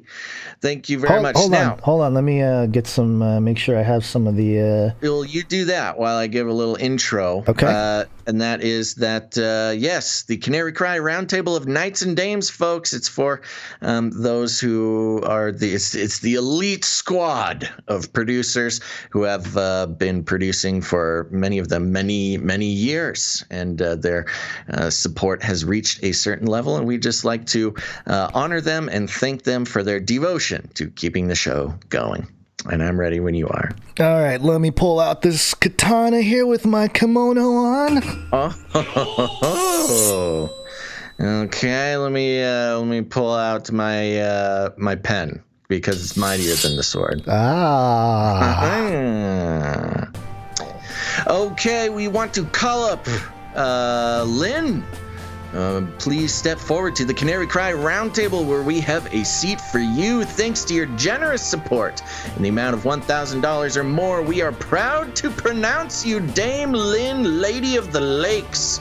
You shall now be known as Dame Lynn, Lady of the Lakes, at the Canary Cry Roundtable, where we have the belt of truthful truthiness, the breastplate of righteous righteousness, the custom-fit Birkenstocks to carry forth the gospel of peace, the shield of ferocious faith, and the helmet of substantiating salvation, the supernatural sword of the spirit, and of course, adorable samurai babies, infinitely cute kittens for cuddling. And if you're hungry, we have Fancy Feast, wet food, carved Cosmo, the CRISPR cow, and of course, fried wormicorns. And welcome to the Canary Cry Roundtable of Knights and Dames. Everybody, a big round of applause for your new Dame Lynn, Lady of the Lakes. Woo!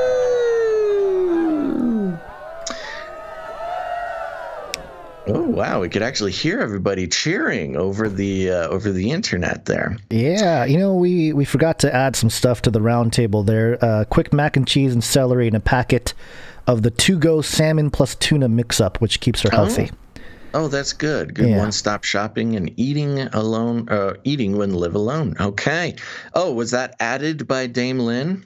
I thought so, maybe. Okay, well, we'll stick it in there. Yeah. There you go. Well, thank you very much, Dame Lynn, Lady of the Lakes. You'll be added to the list of Canary Cry Roundtable of Knights and Dames, and we thank you for your support for so long, and there you go. Okay. You know, let me check something real quick, because if you go to canarycry.com/knighthood, you can learn a little bit more about the knighthood situation there. But if you scroll down, you can see the list of knights and dames. And we have Dame Island Girl Lynn, and now we have another Dame Lynn. There's two Dame Lynns. Wow. Along with Dame Sarah as our triple trifecta dames. The rest are sirs. The Dame Squad. The Dame Squad. So there you go. Yeah, thank you for that, Producer Lynn. We appreciate it. And it's a long time coming, but we're glad you're at the round table. Mm-hmm. And we're so thankful, and I think everybody listening is thankful and grateful as well. That's right. And those out there, if you've been supporting the show, if you believe that you have reached the amount of $1,000 or more, go ahead and send us an email. It's a little bit of the honor system. You just send us your accounting and why you think that you have reached that amount, and we will be more than happy to make a spot for you at the round table. Yes, and let's go through some jingles that were sent to us. This first one, Adam B. put together the Circle Back jingle. Circle back, but I'll have to circle back. Circle back, but I'll have to circle back. Circle back, but I'll have to circle back. I'm happy to circle back. I'll have to just circle back with you. We can circle back on that one. Circle back with you. It's an interesting question, but we'll circle back. That's good. Very well done. And yes, I like it. It's poppy. It's nice. We have a couple ISOs of it that we might be able to use. This first one, I was gonna say a little long. Yeah, this first one. It's an interesting question, but we'll circle back. Which is pretty good. It's kind of like that, what's the word I'm looking for? What is it when you have the rhythms, like all, I forget the word. Something patient. Syncopation? Syncopation, thank you. Yes, the syncopated version, or this one that I like better here. Circle back, but I'll have to circle back. Much clearer. Nice. It's a good one. I think we're going to use that. Yeah, we can pop that in. Yes. Anytime we have to circle back. Anytime we have to circle back, yep. Thank you, producer Adam B. And thank you, Jen Psaki. And yeah, I guess we can thank her for providing content to the show. Whether she knows it or not. And I wonder if she has like a shock collar for every time she says circle back now. Somebody in the back, we were talking about we're going to circle. We'll get back to it. I don't know if she's I don't know if she's even been out doing stuff. They stopped. We're in the middle of the March media blackout at the White House, so they haven't been doing their weekly updates that they were so proud that they were doing their weekly press briefings when Trump wouldn't do any of them. They did it for 2 months and then stopped. It was too overwhelming for them. Yeah. So, yeah, we haven't seen her lately. We'll see if she circles back next month. Very good. The other jingle that was sent into us was from producer Aaron, and he loved the algorithm French thing. He had to make it a song. If you haven't done it yet, folks, go to Apple Podcasts and search out Canary Cry News Talk. Leave a rating and a review. If you haven't done it yet, what are you waiting for? It's very important. These ratings and reviews really go a long way towards helping spread the show via les algorithms. Did you do the French thing because they canceled Pepe Le Pew? Very good. That's funny. Thank you very much, producer Aaron. Yes, and we're going to get to some artwork here. Let me play the jingle. One art, please. It's not just your audio editing skills that we look for. We also look for the pen. Because, as you say, Basil, it's mightier than the sword. And this first piece is by Mr. Magoo. He's back.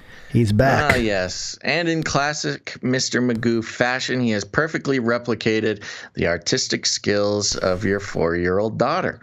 I think maybe he's a little better than your 4-year-old daughter, actually. I don't know. It's pretty close. This one features a Sasquatch over on the left and Joe Biden on the right. So, of course, we've got the mandatory flying canary up in the sky there. And Sasquatch is saying, me, Sasquatch, me look for Human Basil and Human Gonzo to interview me. Ooh, oog. And then Biden is here. He says, well, I have hairier legs than you. Nana, nana, boo, boo. And it's true. Biden does famously have hairy legs and is so perfectly depicted by Mr. Magoo in this piece of artwork. Thank you very much, Mr. Magoo. Mr. Magoo coming in. So thank you very much. This next one, I got like weird sounds happening. I wonder if it's from my phone getting too close to the machine. Next up, we have a couple here from the Hungry Hungarian. He's back. Oh, good. And this first one is, I think it's Obama. Biden equals Obama 3.0. Sketch by, I'm going to say, the Hungry Hungarian is what we're going to call it. Is he Gog? Ezekiel 39, what is that, 39:11? 38. And yeah, it's a depiction of Obama with a creepy doll version of Biden with the little squiggly circle cheek things. It's the Saw mask. Oh, yeah, okay. I think it's more like Obama is controlling Biden, like not a mannequin. What is that? What is it when you talk without talking? Why are we forgetting the name of that? I don't know. What is up with the forgetting things? Somebody in the chat, help us. What is the ventriloquist? Word? Thank you, Adam42. Yeah, Adam 42. There you go.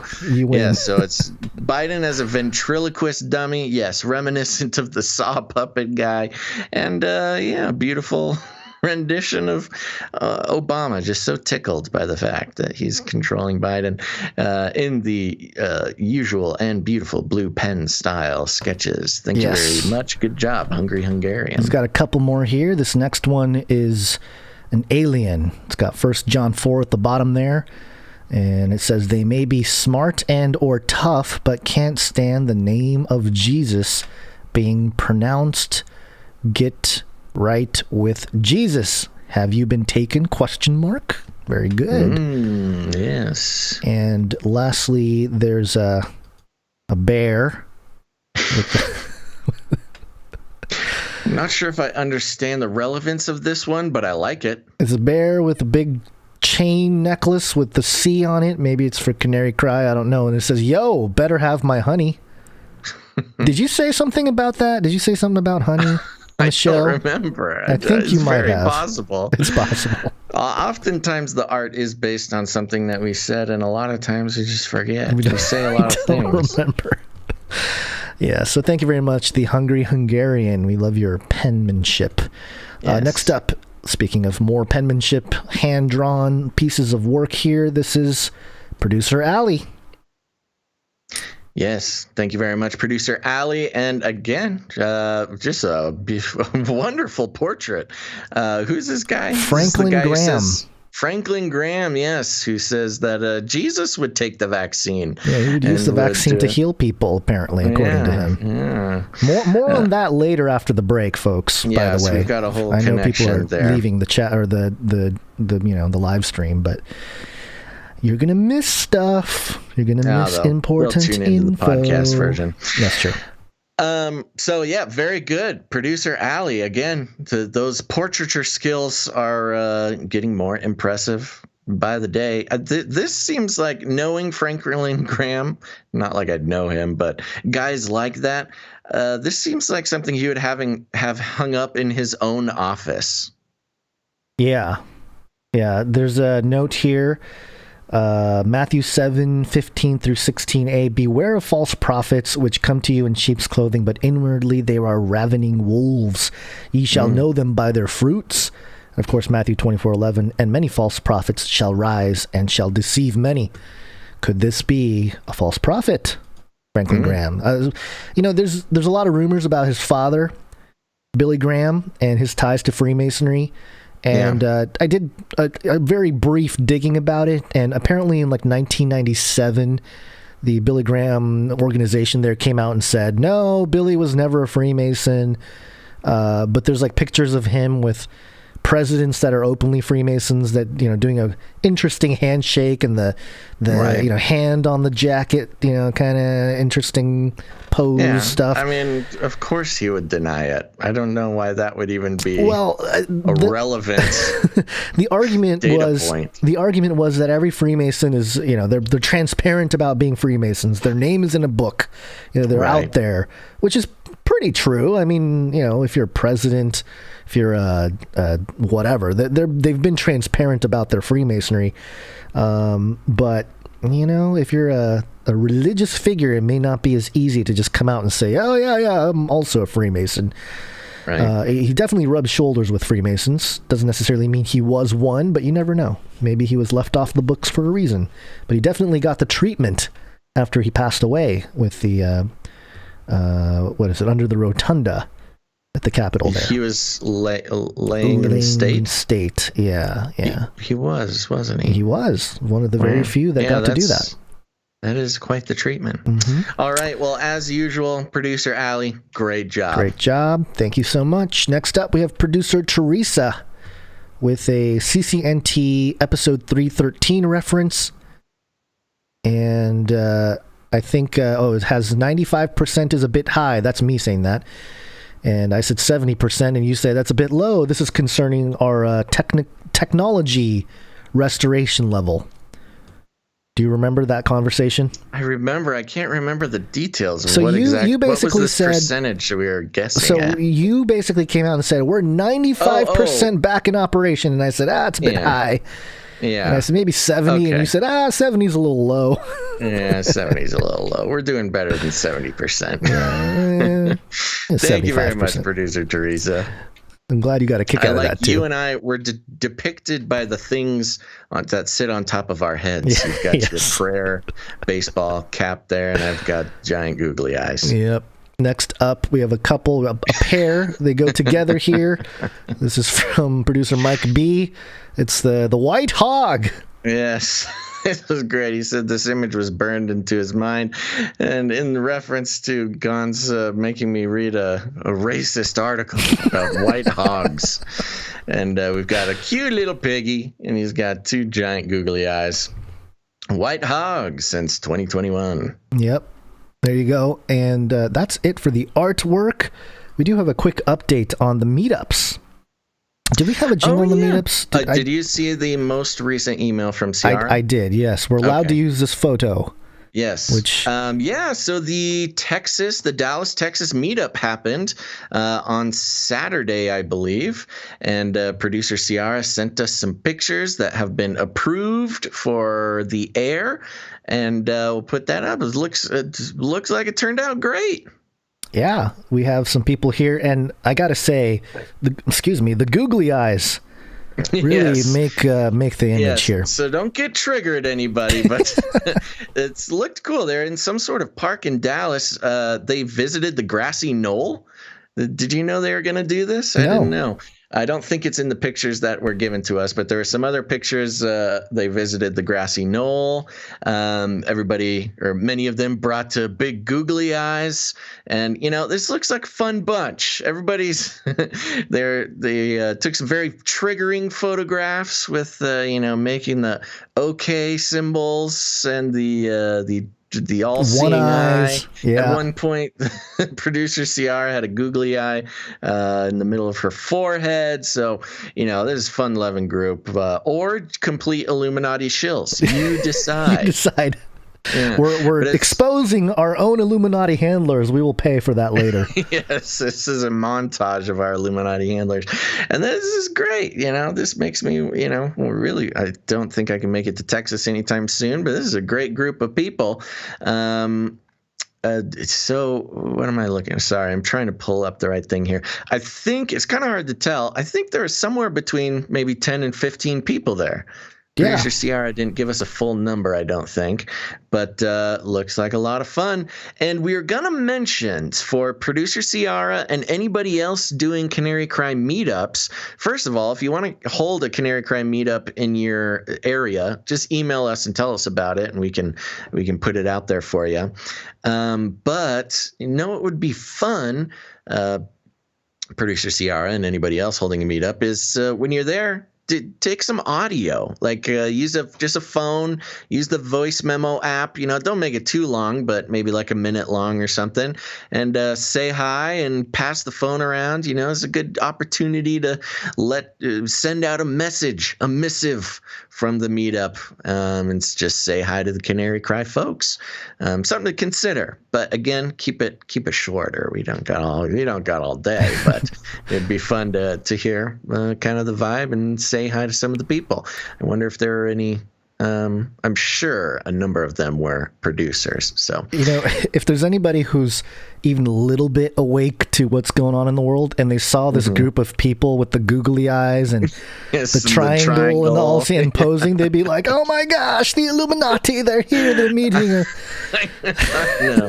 I know. I'm sure I can already tell people in the chat are triggered. But sure. You gotta have a sense of humor. So. Anyways, shows me that the people that showed up to the meetup had a good time, and they're the cool kind of folk. Yeah, it looks like Angel and Dragon in the chat. Somebody said that's me, and I wonder if that's them. Let us know if you're in the chat and you're in the picture. Yeah. Dox yourselves. Right. Okay. Yeah. You dox thyself. Dox yourselves, Illuminati handlers. Yeah, it looks like a nice little tour of like some conspiracy spots they did. Yeah. And there's kids there. There's also a fun group. Yep. Okay. Sounds good. Enough triggering people. All right. Okay. Thank you for everybody, all the producers out there. We really appreciate it. The show would not be possible without you. And time to wake up. Yes, it's wake up time. Hey, yo, wake up. And we are going to talk about Billy Gates of Hell. We're taking things that are genetically modified organisms and we're injecting them in little kids' arms. We just shoot them right into the vein. Super painful. He got like a whole mixtape of his. Oh, yeah. He does it to himself, let me just say. You know what's I don't funny, have to edit quick? a whole lot for Bill Gates ISOs that are problematic. Yeah, real quick, an interesting thing. Epony Blaze in Twitch chat called it the Texas Shill Meetup, which is hilarious. Yeah. But Twitch censored moderated the word shill. Oh, wow. Interesting. Yeah, blocked the message because of the word shill. Huh. I guess that's oppressive to call somebody shill. Even if they're calling anyway. All right. Yeah. Okay, Twitch overlords. Good luck. Do you want to take this one or you want me to take it? Oh, I thought you were, but I can't. No worries. Okay.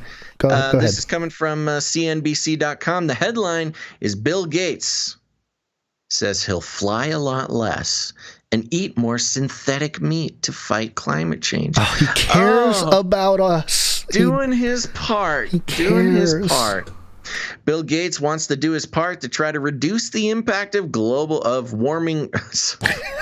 Wow, my brainwashing just kicked in, and I stopped reading and just started announcing.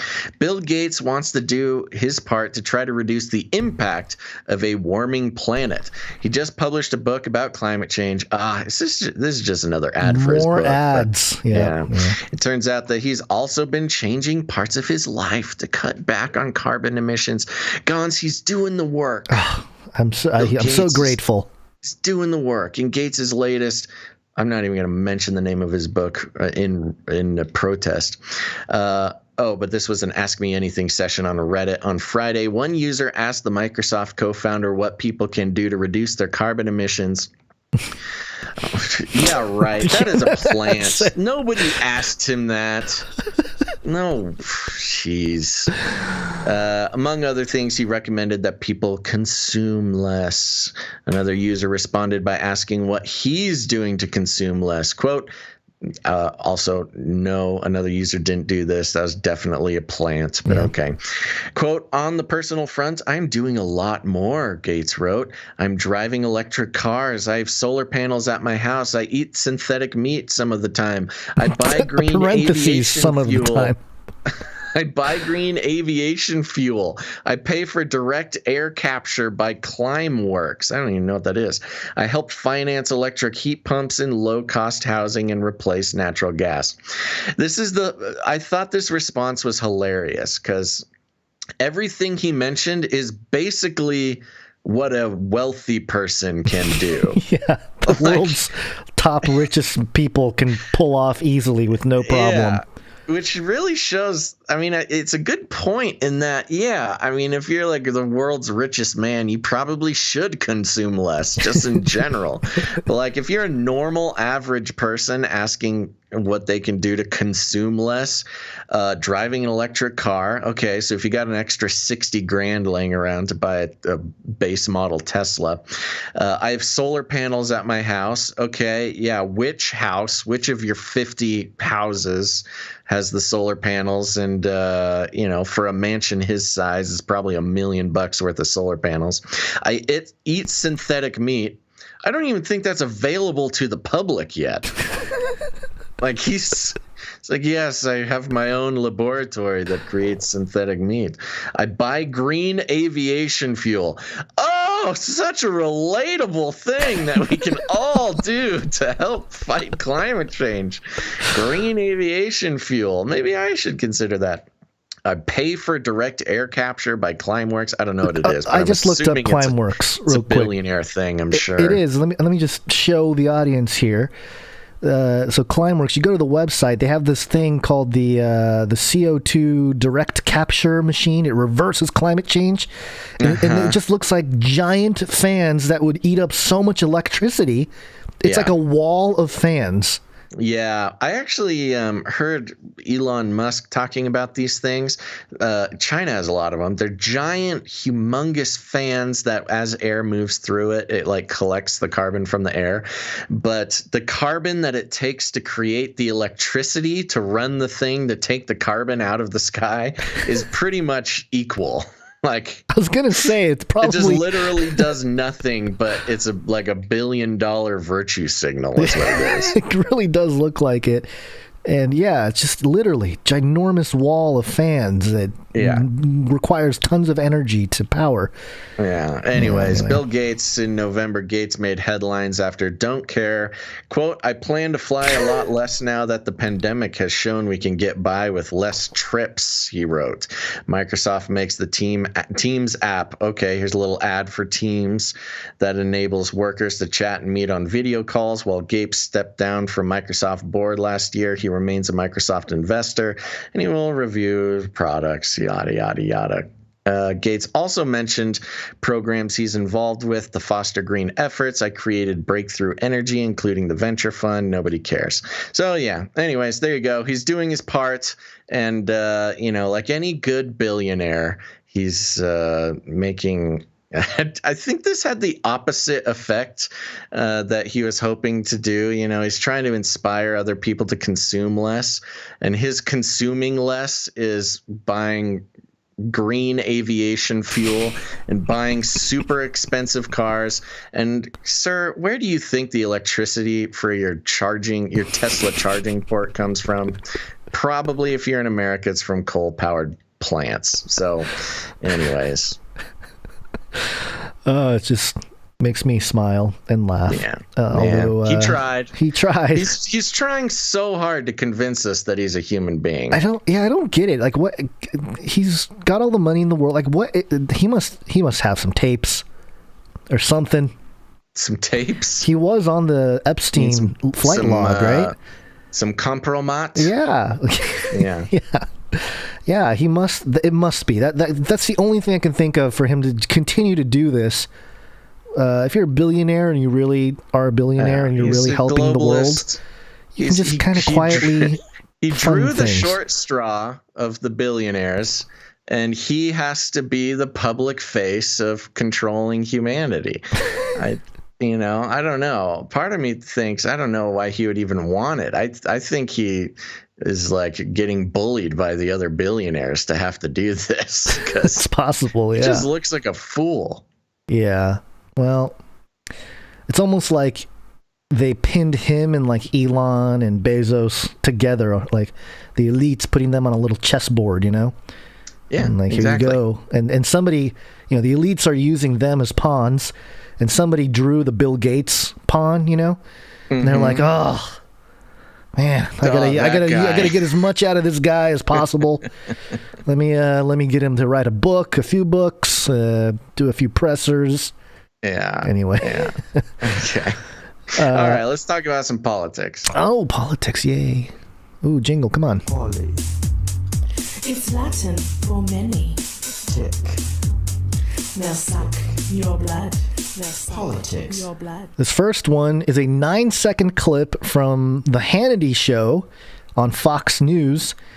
And if you listen carefully, you hear the producer of the show whispering to Sean Hannity, Sean, because he's back live on air and he's got his vape in his mouth. You haven't seen this? This is more of a visual thing for those people listening. What? But Hannity's a vape? Oh, yeah. Vape dog? It destroys his image.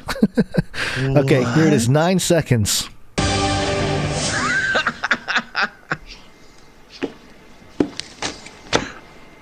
Oh. Uh-oh. So now we're on the day. Oh, it's so awkward.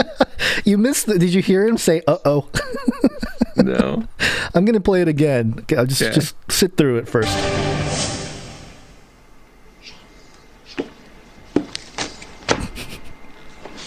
Uh-oh. Now we're on the day. His glasses are all sideways. I mean, that was a quick move to get the vape out of his mouth. You know, it was like... he's just ripping some cotton in between shots. Wow, that's funny. He knows he's caught, too. He is so spooked. He's got kind of a funny little...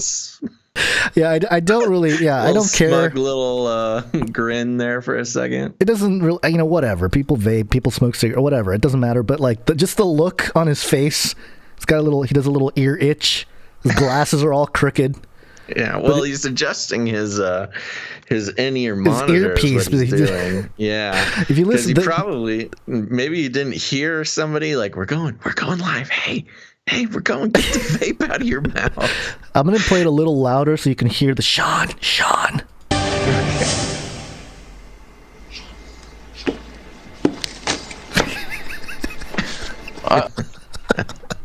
All right, I just thought that was fun. Uh-oh. That is funny. Wow. Yeah, it's who cares, really? Yeah, it doesn't matter. It's not real news, but, for it's a guy, just... when you're on broadcast television like that, you've got so many people who are involved in maintaining your image. Yeah. And that little slip up is pretty hilarious. Yeah. I don't know. I could almost see a world where they're like, you know what, Hannity, your demos are a little high. We want to try to get some millennials watching the show. Oh yeah, make it purposeful. Like, oh, Hannity's cool. He vapes. You're not polling too well. We gotta kind of give you a more youthful image. Demographics, Hannity. Yeah. So we need a viral moment for the young people to think that you're cool. And what do kids like these days? Vaping fat cotton, baby. That's a good point. Good point. Could have been planned. I don't know. Yeah, not to be outdone. DailyBeast.com. Headline. Let me take this because you have a whole big thing coming up. Okay. DailyBeast.com. Biden White House sandbags staffers, sidelines dozens for pot use. Ooh, the green. Yeah. Dozens of young White House staffers have been suspended, asked to resign, or placed in a remote work program due to past marijuana use. Frustrating staffers who were pleased by initial indications from the Biden administration that recreational use of cannabis would not be immediately disqualifying for would-be personnel, according to 3 people familiar with the situation. The policy has even affected staffers whose marijuana use was exclusive to one of the 14 states and the District of Columbia where cannabis is legal. Sources familiar with the matter also said a number of young staffers were either put on probation or canned because they revealed past marijuana use in an official document they filled out as part of the lengthy background check for a position in the Biden White House. Whoa, I have a cat roaming around I did not know was in the room. In some cases, staffers were informally told by transition higher-ups ahead of formally joining the administration that they would likely overlook some past marijuana use, only to be asked later to resign. Quote, there were one-on-one calls with individuals, affected staffers, rather ex-staffers. One former White House staffer affected by the policy told the Daily Beast, quote, I was asked to resign. Quote, nothing was ever explained on the calls, they added, which were led by White House Director of Management and Administration Ann Filippic. Quote, the policies were never explained. The threshold for what was excusable and what was inexcusable was never explained. In response to this news story, White House Press Secretary Jen Psaki tweeted out on Friday an NBC News report from February stating that the Biden administration wouldn't automatically disqualify applicants if they admitted to past marijuana use. Psaki said of the hundreds of people hired in the administration, only 5 who had started working at the White House are, quote, no longer employed as a result of this policy. Psaki didn't note how many had been disqualified for a White House job before actually starting, nor did she note how many were suspended or relegated to remote work. But she did send an additional statement to the Daily Beast on Friday. You know, I got to say, if somebody is, has admitted to marijuana use and then you say you don't have to come into work anymore, you can just work from your apartment. I think that's just inviting for more. Just encouraging further marijuana use. Yeah. Quote, in an effort to ensure that more people have an opportunity to serve the public, we worked in coordination with the security service to ensure that more people have the opportunity to serve than would not have in the past with the same level of recent drug use. While we will not get into individual cases, there were additional factors at play in many instances for the small number of individuals who were terminated, Psaki said. The White House said in February it intended for some candidates to waive the requirement that all potential appointees in the executive office of the president be able to obtain a top secret clearance. The rules about past marijuana use and eligibility for the clearance vary depending on the agency. For the FBI, an applicant can't have used marijuana in the past 3 years. At the NSA, it's only 1. The White House, however, largely calls its own shots, and officials at the time told NBC News that as long as past use was limited and the candidate wasn't pursuing a position that required a security clearance, past use may be excused. Asked about the policy and its effect on the administration's staffing Thursday night, a White House spokesperson disputed the number of affected staff, but said the Biden administration is, quote, committed to bringing the best people into government, especially the young people whose commitment to public service can deepen in these positions, and noted that the White House's approach to past marijuana use is much more flexible than previous administrations.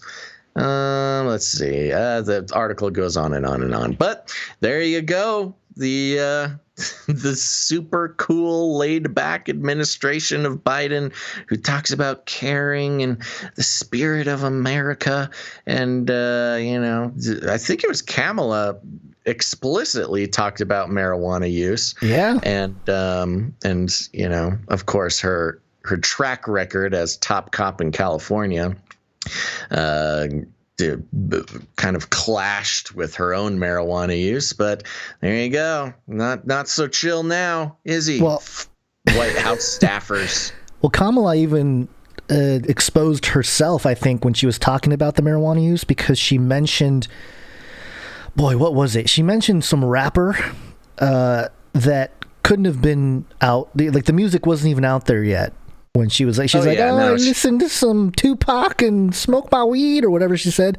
Yeah. And right. And people were like, yeah, but if you did that, that would have been a year when you're in office, and I don't think that makes any sense. So anyway, this is, I don't know. I don't think it's that big of a deal, but it's just funny how it's really not. But it's just, it's the ongoing story, which I mentioned back in November, that would just be the most entertaining part of the Biden presidency, which is liberal, or I would just say young Democrat voters realizing that they've all been had and nothing matters. And not only, the things like kids in containers, of which now there are more than have ever been, and, the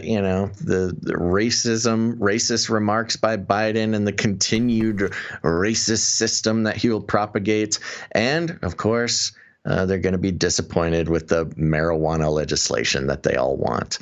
Yeah. So, Isaiah, where did it go? Yeah, Isaiah 42:14 in the chat said, maybe a joint press conference is in order. But also, I think Biden started to look up the newspaper. He bought the Devil's Harvest propaganda from like the 30s or whatever. Yeah. Remember they made marijuana look bad? They're like, this is the Devil's Harvest. Yeah. Yeah, well, and Biden was like, his 94 crime bill put just uncountable numbers of black people in jail for drug charges that white people weren't really held to. Yeah. Well, there you go. People high and not high in Washington, D.C. Next up here, we have a story about Trump and his new age. We will launch a new age. And this is a story from FoxNews.com where Hannity vapes because he's cool. Trump returning to social media with his own platform in 2 to 3 months. Advisor. I am telling y'all. Former President Donald Trump will be back on social media in the near future with his own service, according to one of his senior advisors. Trump was banned from Twitter following the January 6th Capitol riots. He's been a prolific poster on that platform before and during his presidency. Quote, I do think that we're going to see President Trump returning to social media in probably about 2 or 3 months here with his own platform, Trump senior advisor Jason Miller told Fox News, #MediaBuzz on Sunday. And this is something that I think will be the hottest ticket in social media. It's going to completely redefine the game, and everybody's going to be waiting and watching to see what exactly President Trump does.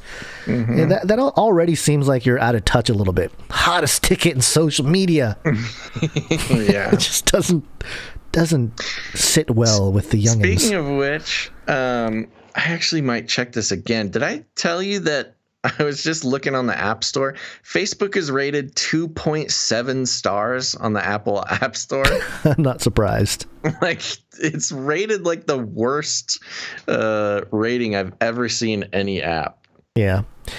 Continuing on here, Miller said he was unable to provide much more in terms of details at this point, but he did reveal that Trump has been having, quote, high-powered meetings at Mar-a-Lago with various teams regarding the venture, and that, quote, numerous companies have approached Trump. Quote, this new platform is going to be big, Miller said, predicting that Trump will draw tens of millions of people.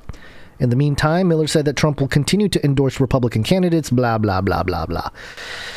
So, let me just tell everybody out there that I have been privy to some of the meetings, the Zoom calls anyway, that were taking place behind the scenes that has to do with a sort of a secondary internet being conducted by some of the bigger or being developed in concert with some of the bigger ministries out there. And it's interesting because I got to be kind of a fly on the wall and listen to some of these conversations. And a few weeks ago, somebody that we know, both you and I know, Basil, shared with me a private call that was on Zoom, and he was allowed to share it with me.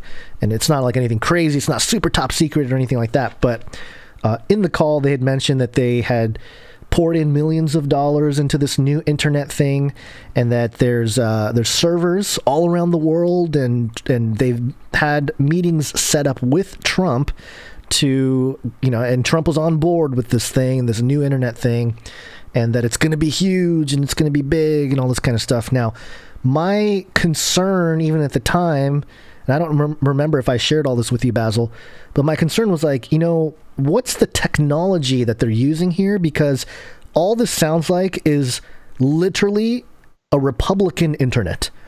And the internet that is now is just going to, fall to the wayside as sort of the Republican internet, or I'm sorry, the Democrat internet, the liberal internet. And we're going to create this new conservative Republican internet, which sounds okay, but it comes with its own set of problems. If you're going to censor certain types of information and whatnot, and I get it. It's a challenging thing with the idea of liberty and free speech and all that kind of stuff. Part of free speech is allowing speech that you don't like on platforms and everything else. So that was kind of my criticism, but I know. Yeah, well, I mean, and just to clarify for those who might not understand, what you're talking about is a separate hardware internet. Well, that's what I'm saying. Not just a different website, not just a different social media, a totally different network that won't talk to the normal internet. Or maybe it does. I don't know. It does, but it's kind of technological later. Right. It does. I guess it does, but it doesn't directly get affected by it. It's not on the same thing. Totally. So, but just to clarify, you're talking about a totally different internet, not necessarily just a different social media network. That's the thing. I think this social media platform is built on this other internet.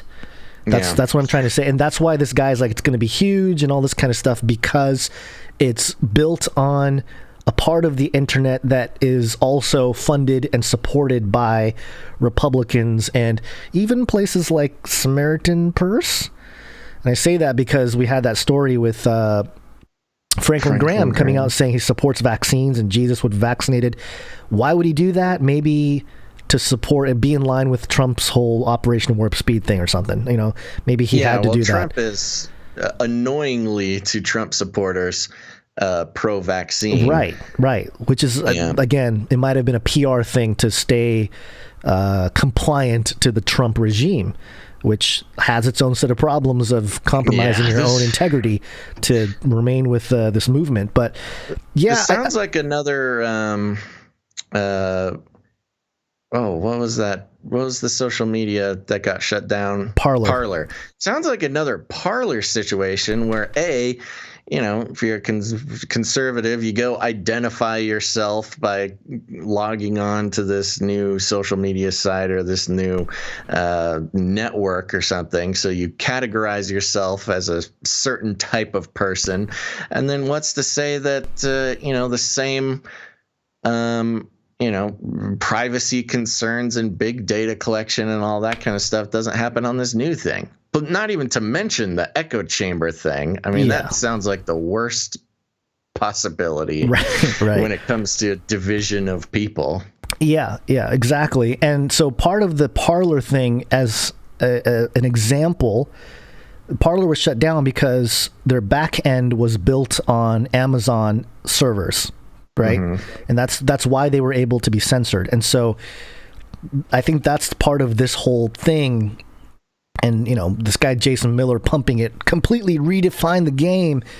It's big talk, but I really think it's just, we have our own servers. And we just have our own little corner of the internet now where the big tech can't disrupt us. And I really think that's going to be the narrative. Now, it may be interesting to use for people like us. The one thing that I found interesting in one of these calls that I was able to listen to was that they were saying that they're going to have sort of a white label situation.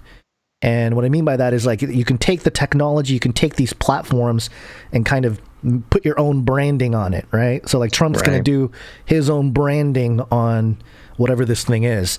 But then other churches or other ministries, other people, whoever, conservatives, can also use the same technology or platform or the net, the different internet here to as a white, taking the white label, putting your own label on it, and providing your own platform, which is interesting. It's very similar to the to Mastodon, which is the federated network, the alternative to Twitter, the decentralized version of it. So again, I don't know the technology side of it, so I can't really say this is going to work or not going to work or going to be good for everybody.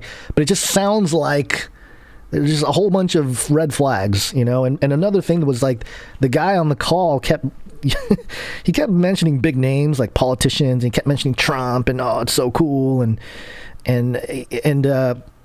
what did he say? He also mentioned people in the UN. He's like, oh, we got the people in the UN on board. I'm like, what? Why? Why do you have people in the UN on board with this? And he also said people that have worked in intelligence, people that have worked in Israeli intelligence. Those are the kind of name drops this guy was doing as sort of a hey, this is going to be huge kind of a conversation. So that's a little, I don't think I'm blowing anything up. To be fair, the conservatives have a reason to want to try to have control of a platform because, of course, there have been drastic measures taken to basically, you could put it any way you want, censor or limit freedom on the internet or totally erase from existence on the internet certain conservative people or conservative ideas. So it really only stands to reason that they would want to create something that wouldn't happen to them. Right. So, I think the motivation for this is well-founded.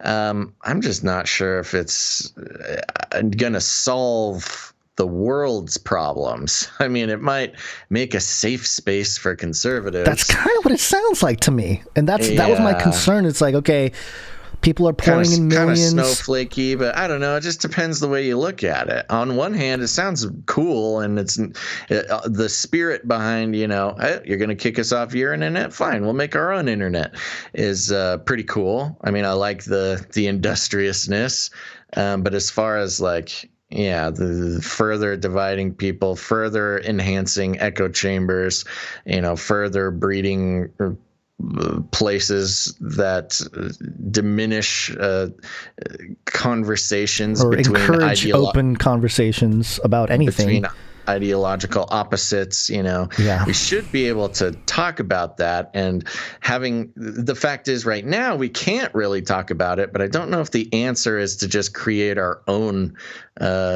speaking as a conservative billionaire, to create, a totally separate system to lock out people who are mean to us. Right. Well, interesting you bring up billionaires too, because on the same call they had mentioned, hey, we need the conservative billionaires to step into this, take a look at this, and contribute to this. So on one hand, I need conservative billionaires to contribute to this show. On one hand, I understand that if you're going to fight the beast, you're going to need equal. Fight fire with fire type of mentality. You need guys with a lot of cash to fight against it. I understand that, but I don't know that it's not really empowering the little guy. It's just like, oh, okay, this big money thing to create this thing for Trump and for all conservatives. Yeah, well, but especially if you have the UN involved. Yeah, and stuff. That's what I'm saying, man.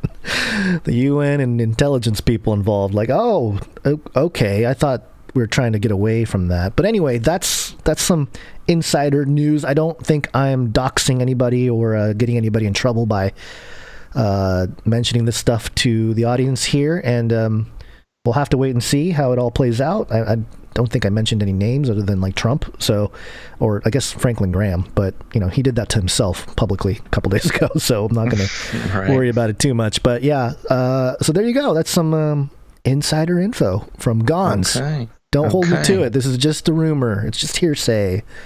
Insider rumors. Insider rumors. Yep. All right. Well, sounds good. Let's check in with CERN. CERN.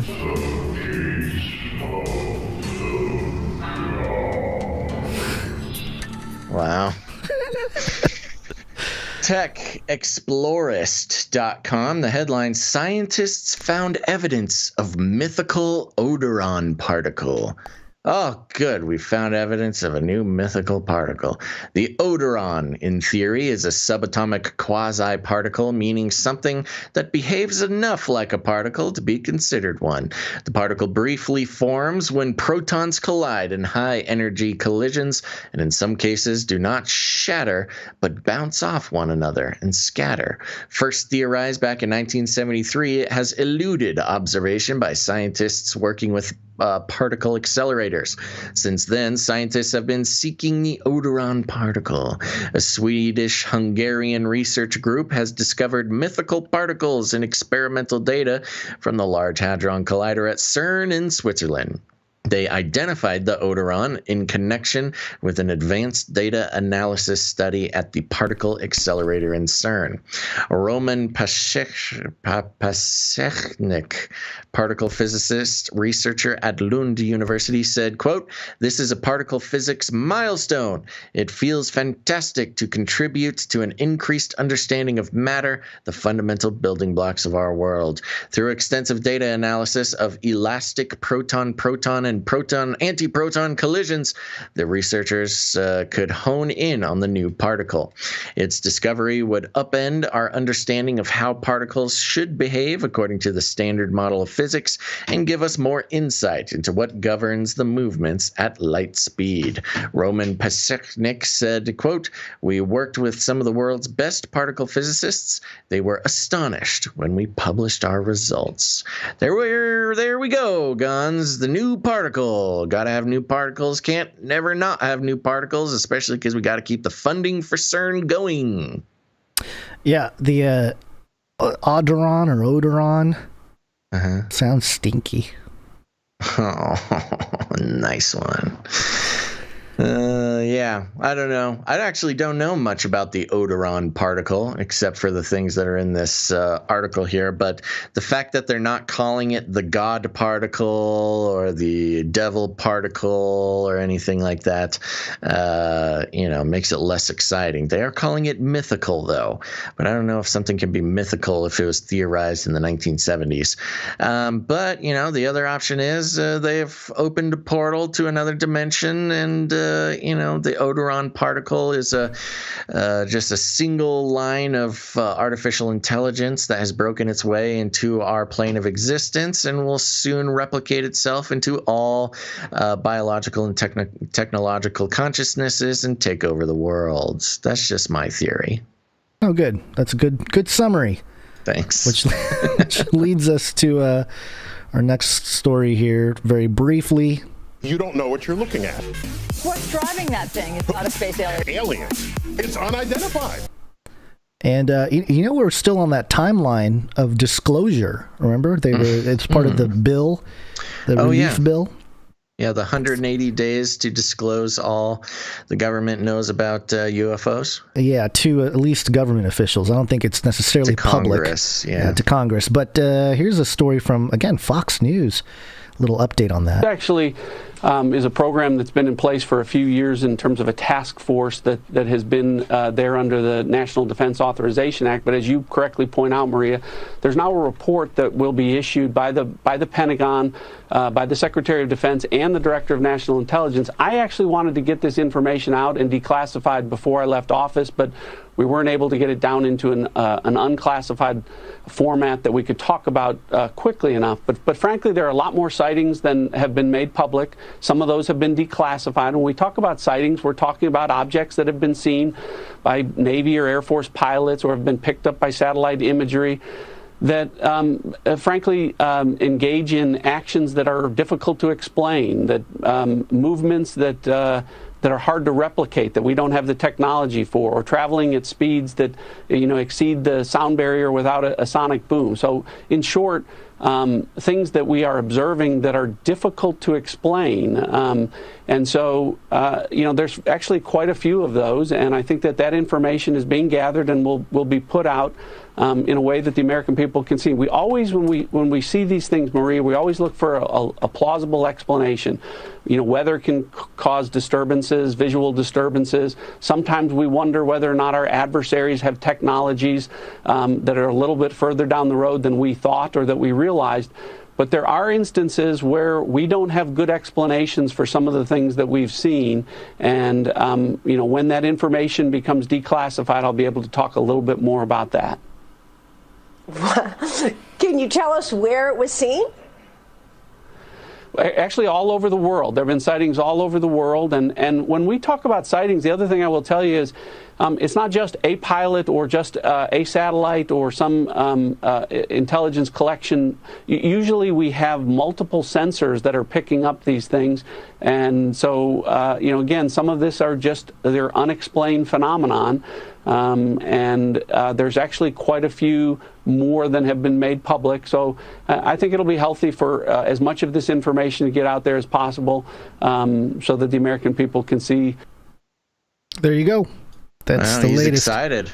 He is excited. And, some of the footage there is pretty intense, too. I don't know if you can see the footage there, Basil, of the orbs that move around and stuff. I really think this is if it's not the interdimensional stuff going on, I've maintained this for a while, that if it is kind of the nuts and bolts stuff, I think it's the electromagnetic technology that I think we've had for like a century minimum.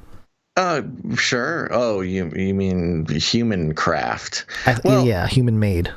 Well, there's several layers to the possible deception, alien deception, and we've of course been talking about it for almost 10 years now.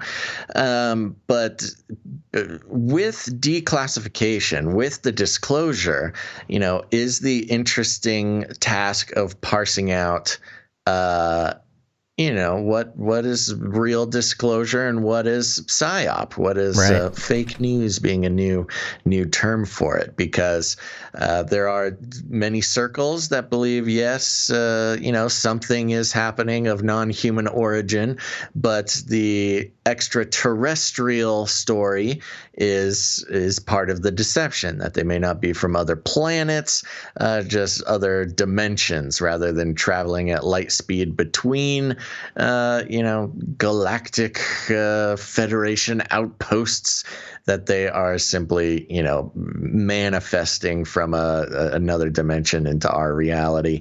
And that's where the interesting subtleties of disclosure come.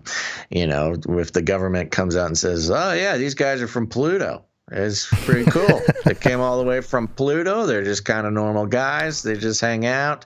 That's a much different story from, these are lizard people who folded over from the next dimension, and they are harnessing the spiritual energy from our human suffering to power their cities. I don't know. There's plenty of ways to go, but you can pretty much guarantee whatever the official story from the government. I mean, that's the funny part is like, yeah, we know we've known there's been something going on forever. Yeah. And we know you've been hiding it. So just the fact that you come out with an official story gives us literally no extra reason to believe what you have to say. Yeah. In fact, it would, I guess for people that are like-minded, it accelerates the agenda of the fallen, if you will. And whatever the official, that I think you nailed it, that whatever the narrative is going to be, from the government, that's going to be where we can parse out, what exactly might be going on.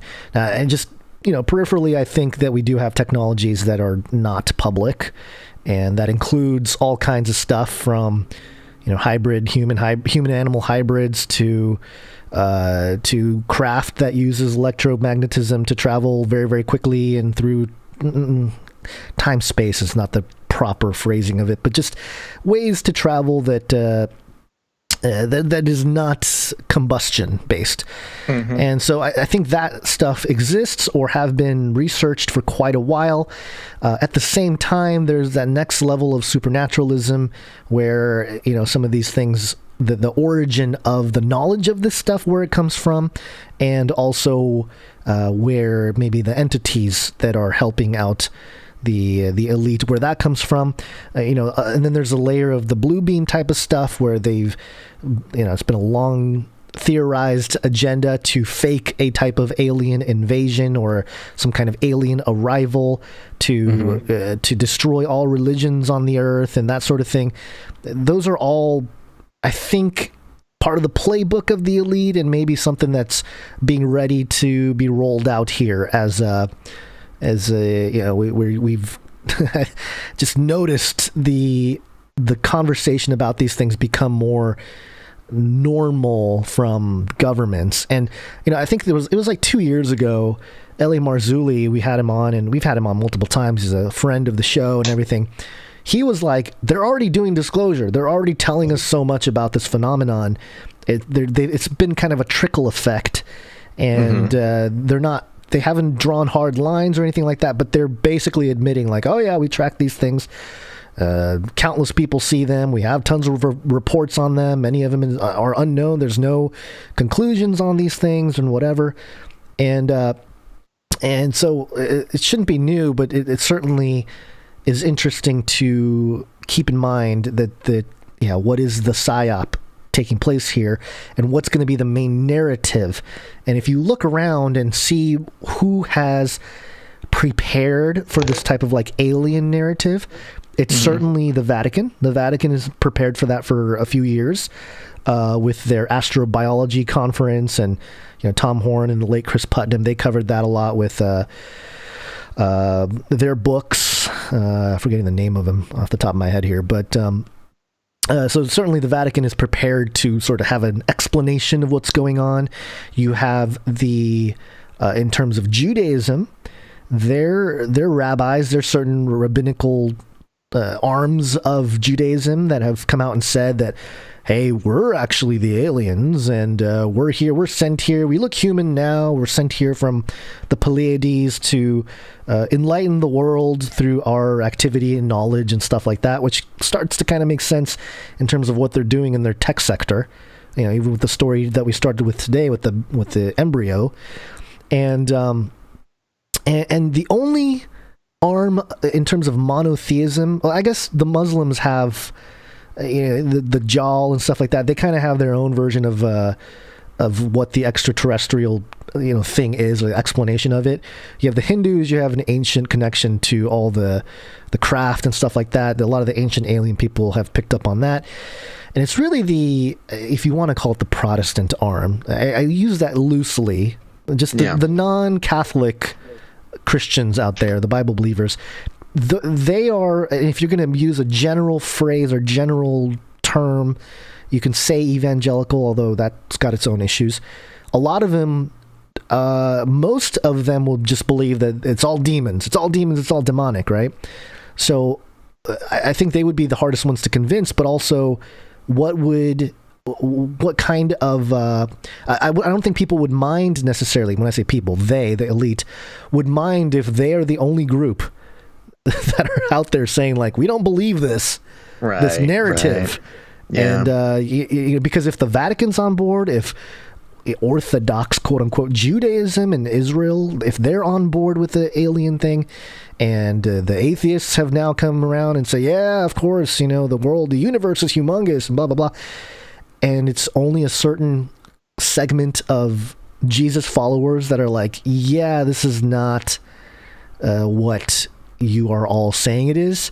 I think the elite are okay with that. It's almost like it's almost prophesied, that this beast comes out of the sea and conquers the saints. It's right there in Revelation 13. Right. So just another way to look at it. But yeah, it is very interesting to see all of the different things that have come out in the last few years, and the amount of just complacency. It's almost like we've been bombarded with so much propaganda with science fiction and with like the government stuff that people are they're not like, it's not sensational enough for people. It's like, oh, there's alien craft. Yeah, that's about right. Been watching I've been watching Futurama since I was a little kid, not afraid of aliens. Right. Or whatever, So it's the PSYOP is working, and we'll just have to pay attention to the narrative of the disclosure in terms of what they say is behind all of this, and that'll be the most interesting thing. And maybe shows like that new Marvel thing, the New World Order, episode 1 of what is it called? Falcon and the Winter Soldier. Falcon and the Winter Soldier. Maybe they have some stuff that they're revealing with, the moon base and stuff. I mean, who knows? But yeah, I think it's just a good update on where we're at with that, because again, it's not sensational enough anymore. People are kind of like, yeah, the UFO thing. Wake me up when the fleet is over the White House, kind of thing. Well, that's kind of what it is. Like, just okay, I've heard enough. Just let me know when it's there. Like, people are so ready for, like, I'm tired of being teased. Stop teasing me with your UFOs. Just show me. Yeah. So I think, and that's exactly what they want. They want you begging for the real deal. So when it does come, it's accepted. Yep. All right. Well, we are getting along in the show here. We're going to go 3 hours again, but I think we got to do some Bitcoin stuff. Real quick.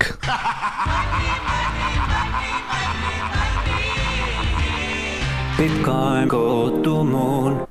This is a very interesting story. This is over on decrypt.co, and the headline is FBI raids New Hampshire Bitcoin operations, charges radio host. FBI and IRS officers on Tuesday swooped in on multiple premises in Keene, New Hampshire, associated with the libertarian group Free Keene. According to local news reports, reportedly at least one Bitcoin ATM was seized. 6 people were arrested and federally indicted for allegedly participating in a conspiracy to operate an unlicensed money transmitting business. According to the U.S. Attorney's Office for District of New Hampshire, 2 of those arrested were still in custody pending a bond hearing. But the story gets a lot weirder than an unlawful crypto business.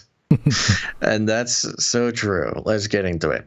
According to the indictment, the co-conspirators misled financial institutions into believing that accounts used for their enterprise, the Shire Free Church, were for charitable donations when they were actually for an unlawful virtual currency exchange business. One of those arrested was libertarian and Free Talk Live radio host Ian Freeman. Mark Edge, Freeman's business partner and fellow radio host, told Decrypt on Wednesday that the charges are baseless, though Edge, who was not arrested and said he was not involved in the church's cryptocurrency enterprise, did acknowledge the church's business was inextricably entwined with Bitcoin adoption. So just to clarify here, you have a church and you have Bitcoin, and you have libertarians. All the ingredients for a juicy story. The FBI hates. Yeah. Bitcoin is a gift from God, Edge said, whereas the government's money is lies, obfuscation, blood, and oil. We do it as a mission to propagate peace and freedom for the church. Edge added that Freeman had complied with Know Your Customer, KYC, stipulations. As far as he knew, the government, quote, the government wants everyone warned, he said, quote, they don't want anyone doing things they can't benefit from. Okay, so you've got libertarians in a church doing Bitcoin stuff, and I guess I just reiterated the same thing. New Hampshire is in the heartland of libertarian movement. In 2003, a specific group of libertarians chose the Granite State as the place where they would form their community, and the resettlement scheme was dubbed the Free State Project. According to local news outlets, around 50,000 Free Staters now live there. But Freeman, 40, is no longer one of them. After participating in the project for 10 years, he was expelled for engaging, quote, in controversial behavior in 2016. 1 week later, the Free Talk Live radio premises were raided in a child pornography sting, although no charges were made. So really weird. He was kicked out of this libertarian commune place. Commune is too light of a word. It's a big community.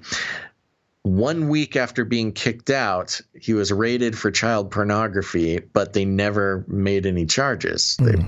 guess they never found anything. I don't know. But it's a good excuse to raid somebody, and that's for sure. Following his expulsion from the Free State Project, Freeman joined a group called Shire Society. Founded in 2010 by a group of activists from the Free Keen group, the Shire Society is, quote, committed to peace, individual sovereignty, and independence. Like the original libertarian movement, it mandates that its members sign a declaration of commitment to the cause.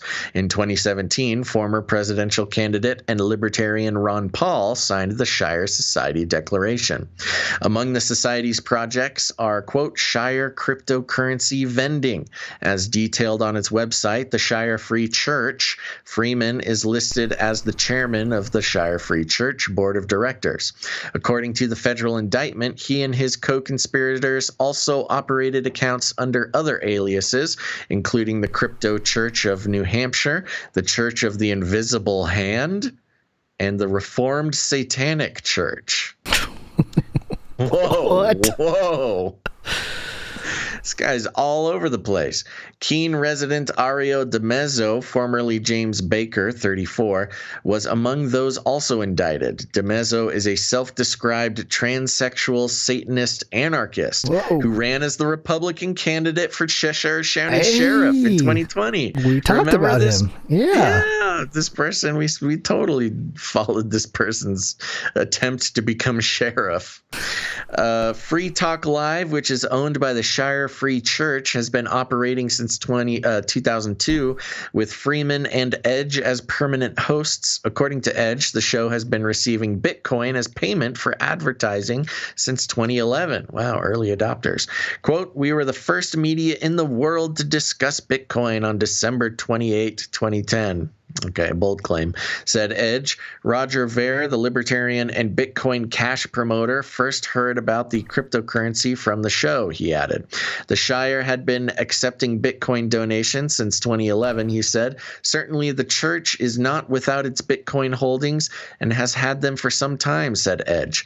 The charge against Freeman seeks to forfeit all property and any proceeds derived from an illegal business once convicted. Edge said that the church had obtained legal advice in 2017 regarding the status of its cryptocurrency operations and was told that it was not a money transmitter under state or federal law. Edge suspects that the next move the FBI and IRS will make is to freeze the Shire Free Church accounts and seize its Bitcoin wallets, if they haven't already done so. Freeman and some of the others are also charged with money laundering and operating a continuing financial crimes enterprise. They are accused of instructing their customers to lie to financial institutions about the virtual currency transactions. The wire fraud charges list the institutional investors the defendants are alleged to have deceived. They include Service Credit Union, Cheshire County Federal Credit Union, Wells Fargo, TD Bank, FGA Federal Credit Union, First Tech Federal Credit Union, JP Morgan Chase, and Bank of America. Yeah, you don't want to lie to that many banks. You get on that many banks' bad side, you're definitely going to have the IRS and FBI after you. According to local publication, the Manchester Inklink, Keene residents have been in the FBI's crosshairs since the January 6th Capitol insurrection, and several have been arrested in connection with the events that took place on that day. This story was so crazy. Just the amount of like tentacles that spread into all sorts of different events and phenomena and movements. It is not surprising that these guys were on somebody's radar. Yeah, well, first off, the whole Shire thing. What are these people, hobbits? I don't get it. Yeah, I don't get the whole Shire thing. But also, I'm worried that they got their idea from some of the stuff that we and Michael Heiser, Dr. Michael Heiser, talked about over the years about Christian Middle Earth. This idea that there's this kind of fringy Middle Earth that Christians can explore to learn about different topics. I hope that's not the case. But yeah, wow, this is like It's like, okay, a church, all right, okay. The satanic church, the hidden hand, what are we talking about here? What this went from child pornography, its angle, it's just crazy. There's so many things. But yes, I mean, I don't know. It's a difficult one because it's like, yeah, well, a church can obtain Bitcoin, but I guess they were running the radio show through the church and charging for advertising and taking Bitcoin. And if indeed they were telling their advertisers to lie about the transactions, I mean, it was obviously, they're libertarians. So let's face it, they're obviously trying to avoid taxes. Right. So, I mean, I think they're kind of dead on arrival as far as that's concerned. Right. I have two sides to that, because on one hand, yeah, if you're going to live in the United States and you're just, I get it, you have your libertarian ideologies, but if you're going to admittedly and like openly break the law and leave enough crumbs for FBI to just be like, oh yeah, this is easy, low-hanging fruit, pretty easy to do. Yeah. Then of course you're going to get it.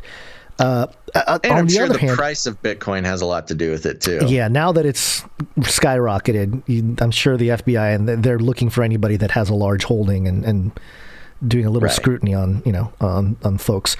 The other side of the conversation is the FBI. We got bigger fish to fry, don't we?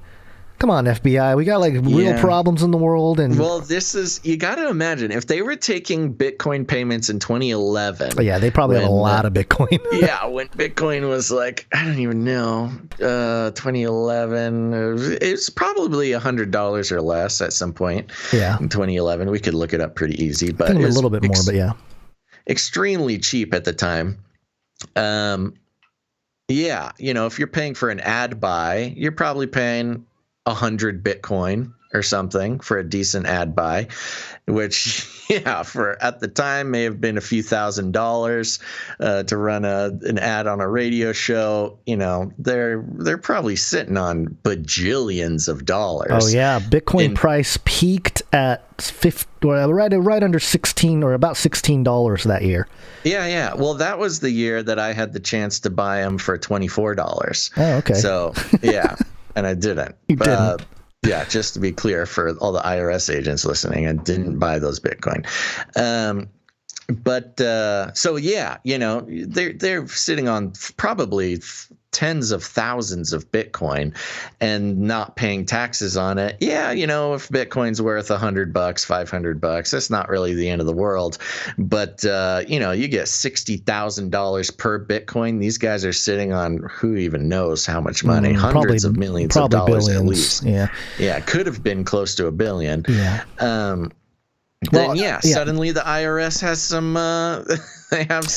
motivation to finally pull the trigger. I think this is also partly to do with the government wanting their fair share of Bitcoin, and rather than buy it, might as well find where they can confiscate it. Yeah, they're just going to take it. And that'll give them their stash. The government does. I think the U.S. government is one of the biggest holders of Bitcoin, or at least was. They are now. Well, yeah, maybe they are now.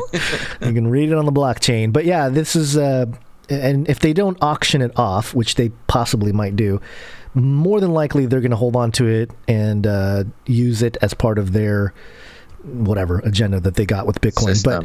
But it's interesting. It's interesting that they went after the libertarians.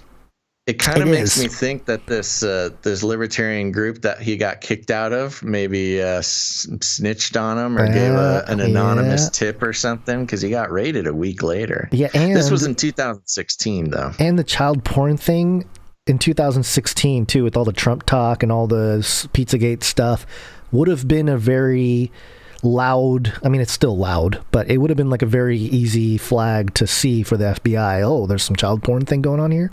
Right. Let's take a look. Let's raid, So very interesting. I guess we'll keep keep an eye on what's going on over there, especially with the trans Satanist sheriff that wasn't a sheriff. And what a conglomeration of stories for there's us. Just a lot of stuff. Ron Paul's in there signing the Shire Society Declaration. I mean, what is going on here?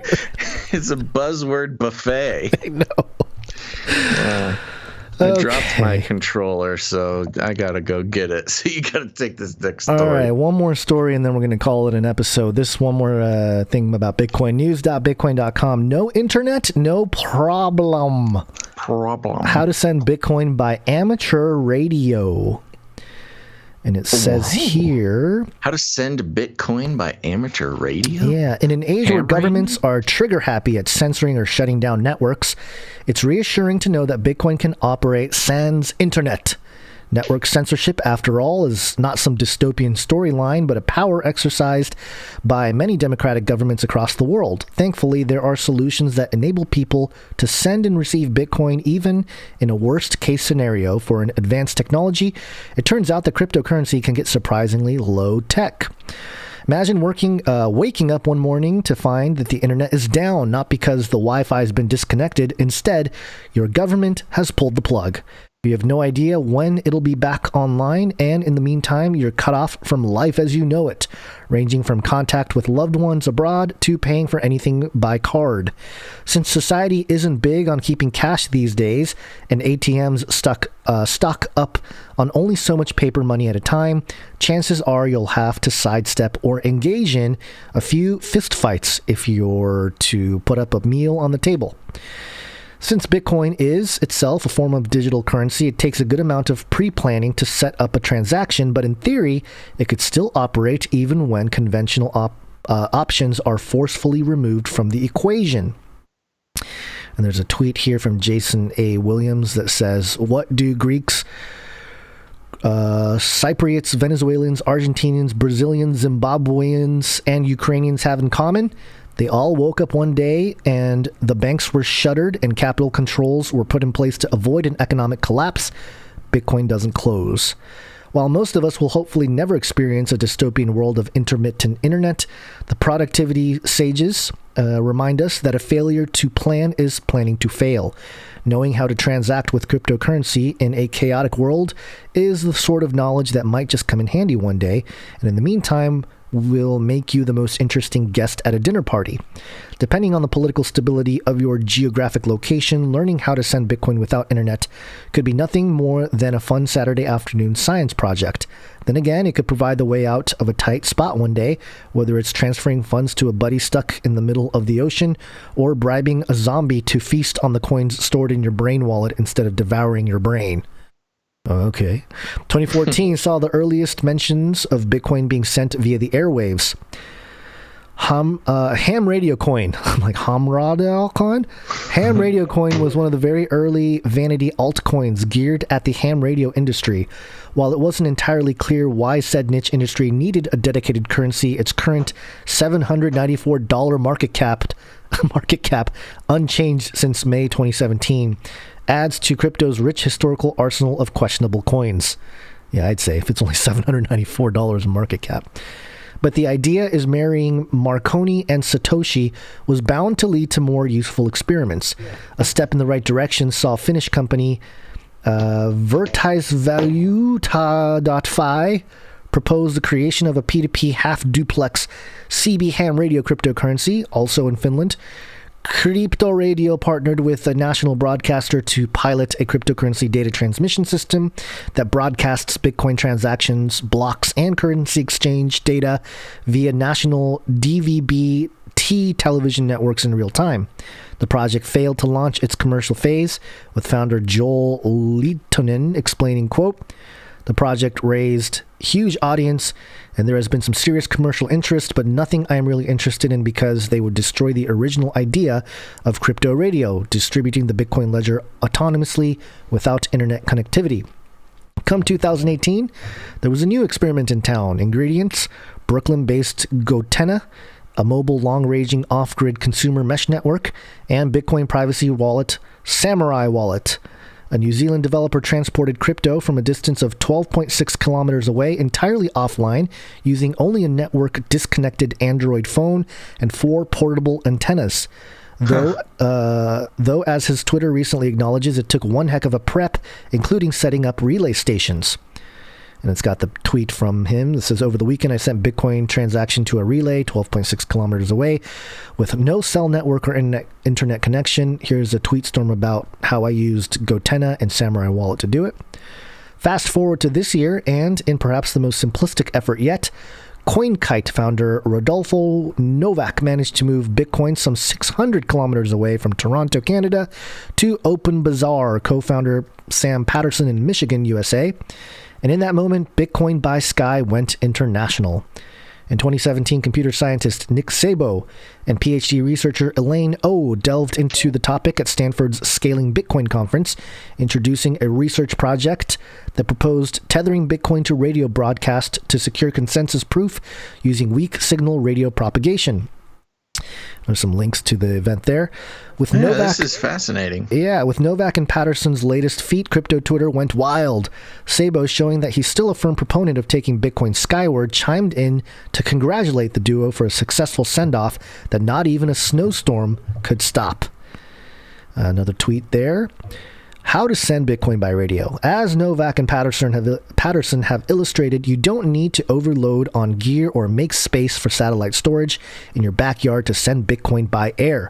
Accompanying an SDR ham on this quest was nothing more than a 40M 7 megahertz antenna and the JS8 call application. While the setup seems simple enough, quote, or in parentheses, Google ham radio for beginners for a primer, in practice, this is probably not something you'll dive into unless you're just messing around, or in real life, stuff gets real. In truth, there are restrictions aplenty when it comes to sending Bitcoin by radio. First off, legalities. To stay on the right side of the law, some countries require you be a licensed ham operator, and even though you're unable to send any encrypted messages or use the airwaves for commercial purposes unless so licensed. At this point, it's not clear yet which government task force will join the SEC and company in clamping down on illegal apocalyptic Bitcoin via radio transactions. Since legal restrictions... You got something to say about that? No. Okay. No, I'm just working through this in my head here. Okay. Since legal restrictions is the mother of all invention, Novak and Patterson circumvented this by broadcasting their experimental non-commercial wallet encryption send-off via public cipher. Then there's prepping it all. For this to be a viable, albeit last resort solution in an actual nail-bite situation, sender and receiver would have to set it up all in advance. Novak and Patterson were able to execute their experiment by communicating and collaborating in lieu of the transfer using a brain wallet. The brain wallet, which is simply storing your mnemonic recovery phrase in your brain, is not to be confused with the recent, more nefarious version, the death wallet, popularized by CEO Gerald Cotton, who took the keys to Quadriga's crypto kingdom to his grave. That's the Canadian exchange that basically stole everyone's cryptocurrency. Yeah. Thus, if you're going to use this as a backup plan for when this hits the fan, stuff hits the fan, you'd better secure a right-hand wool man and a foolproof project management blueprint while things are still web-friendly. If this process seems as though it walked off the pages of a James Bond novel, yes, it's decidedly more involved than a mere inter-wallet send-off. However, if you're gung-ho on testing out alternative Bitcoin transports, don't let the naysayers stop you. Yours might well be the next proof of concept that interweb is waiting for. The blog Better Off Bitcoin for One offers a run-through protocol tutorial. Goes into scalability is a big bottleneck. This is kind of a lot of stuff. There's here. A lot of information. It's very interesting. Yeah, we won't go through all of it there. You're a Bitcoin person, and I mean there he goes. The interesting part about this is, of course, the Bitcoin haters out there is like, oh, if the internet goes away, then all your money goes away. Yeah, well, if the internet goes away, all your dollars go away too. And yeah. Your Illuminati green pieces of paper won't be worth anything when a marauder has a axe fashioned from a car bumper to your neck. But this is a very interesting step forward in the Bitcoin if internet goes down thing. And I was gonna be a little complaining about, on ham radio, if you're trying to transmit Bitcoin stuff via that, it'll be pretty much open to anybody who wants to receive those signals. But that's how the blockchain works anyways. It's all public. So it doesn't make much of a difference. Especially this kitties. This kitty has been climbing up all over the place while you're reading this. Let me finish this out here with the last couple paragraphs here. Bitcoin might have been invented on the internet for the internet, but it can straddle both the digital and analog worlds. Cryptocurrencies like Bitcoin walk the line between money under the mattress and cash in the bank. As these trailblazers show, Bitcoin can straddle those worlds not only functionally, but also technically. Thanks to the efforts of the pioneers profiled here, crypto has shown it can survive in even the most challenging environments. Sending Bitcoin by radio isn't quite carrier pigeon, but in tech terms, it might as well be, which, says crypto developer John Villar, is, quote, probably the most low end you can get before smoke signaling a brain wallet, which is another way to say using smoke signals to send a private key over long distances, which that might have its own interesting... which, you could do. But there you go. That's no internet, no problem. Ham radio lessons, Gons. I know, and I think in California it's a little bit harder to get a license nowadays.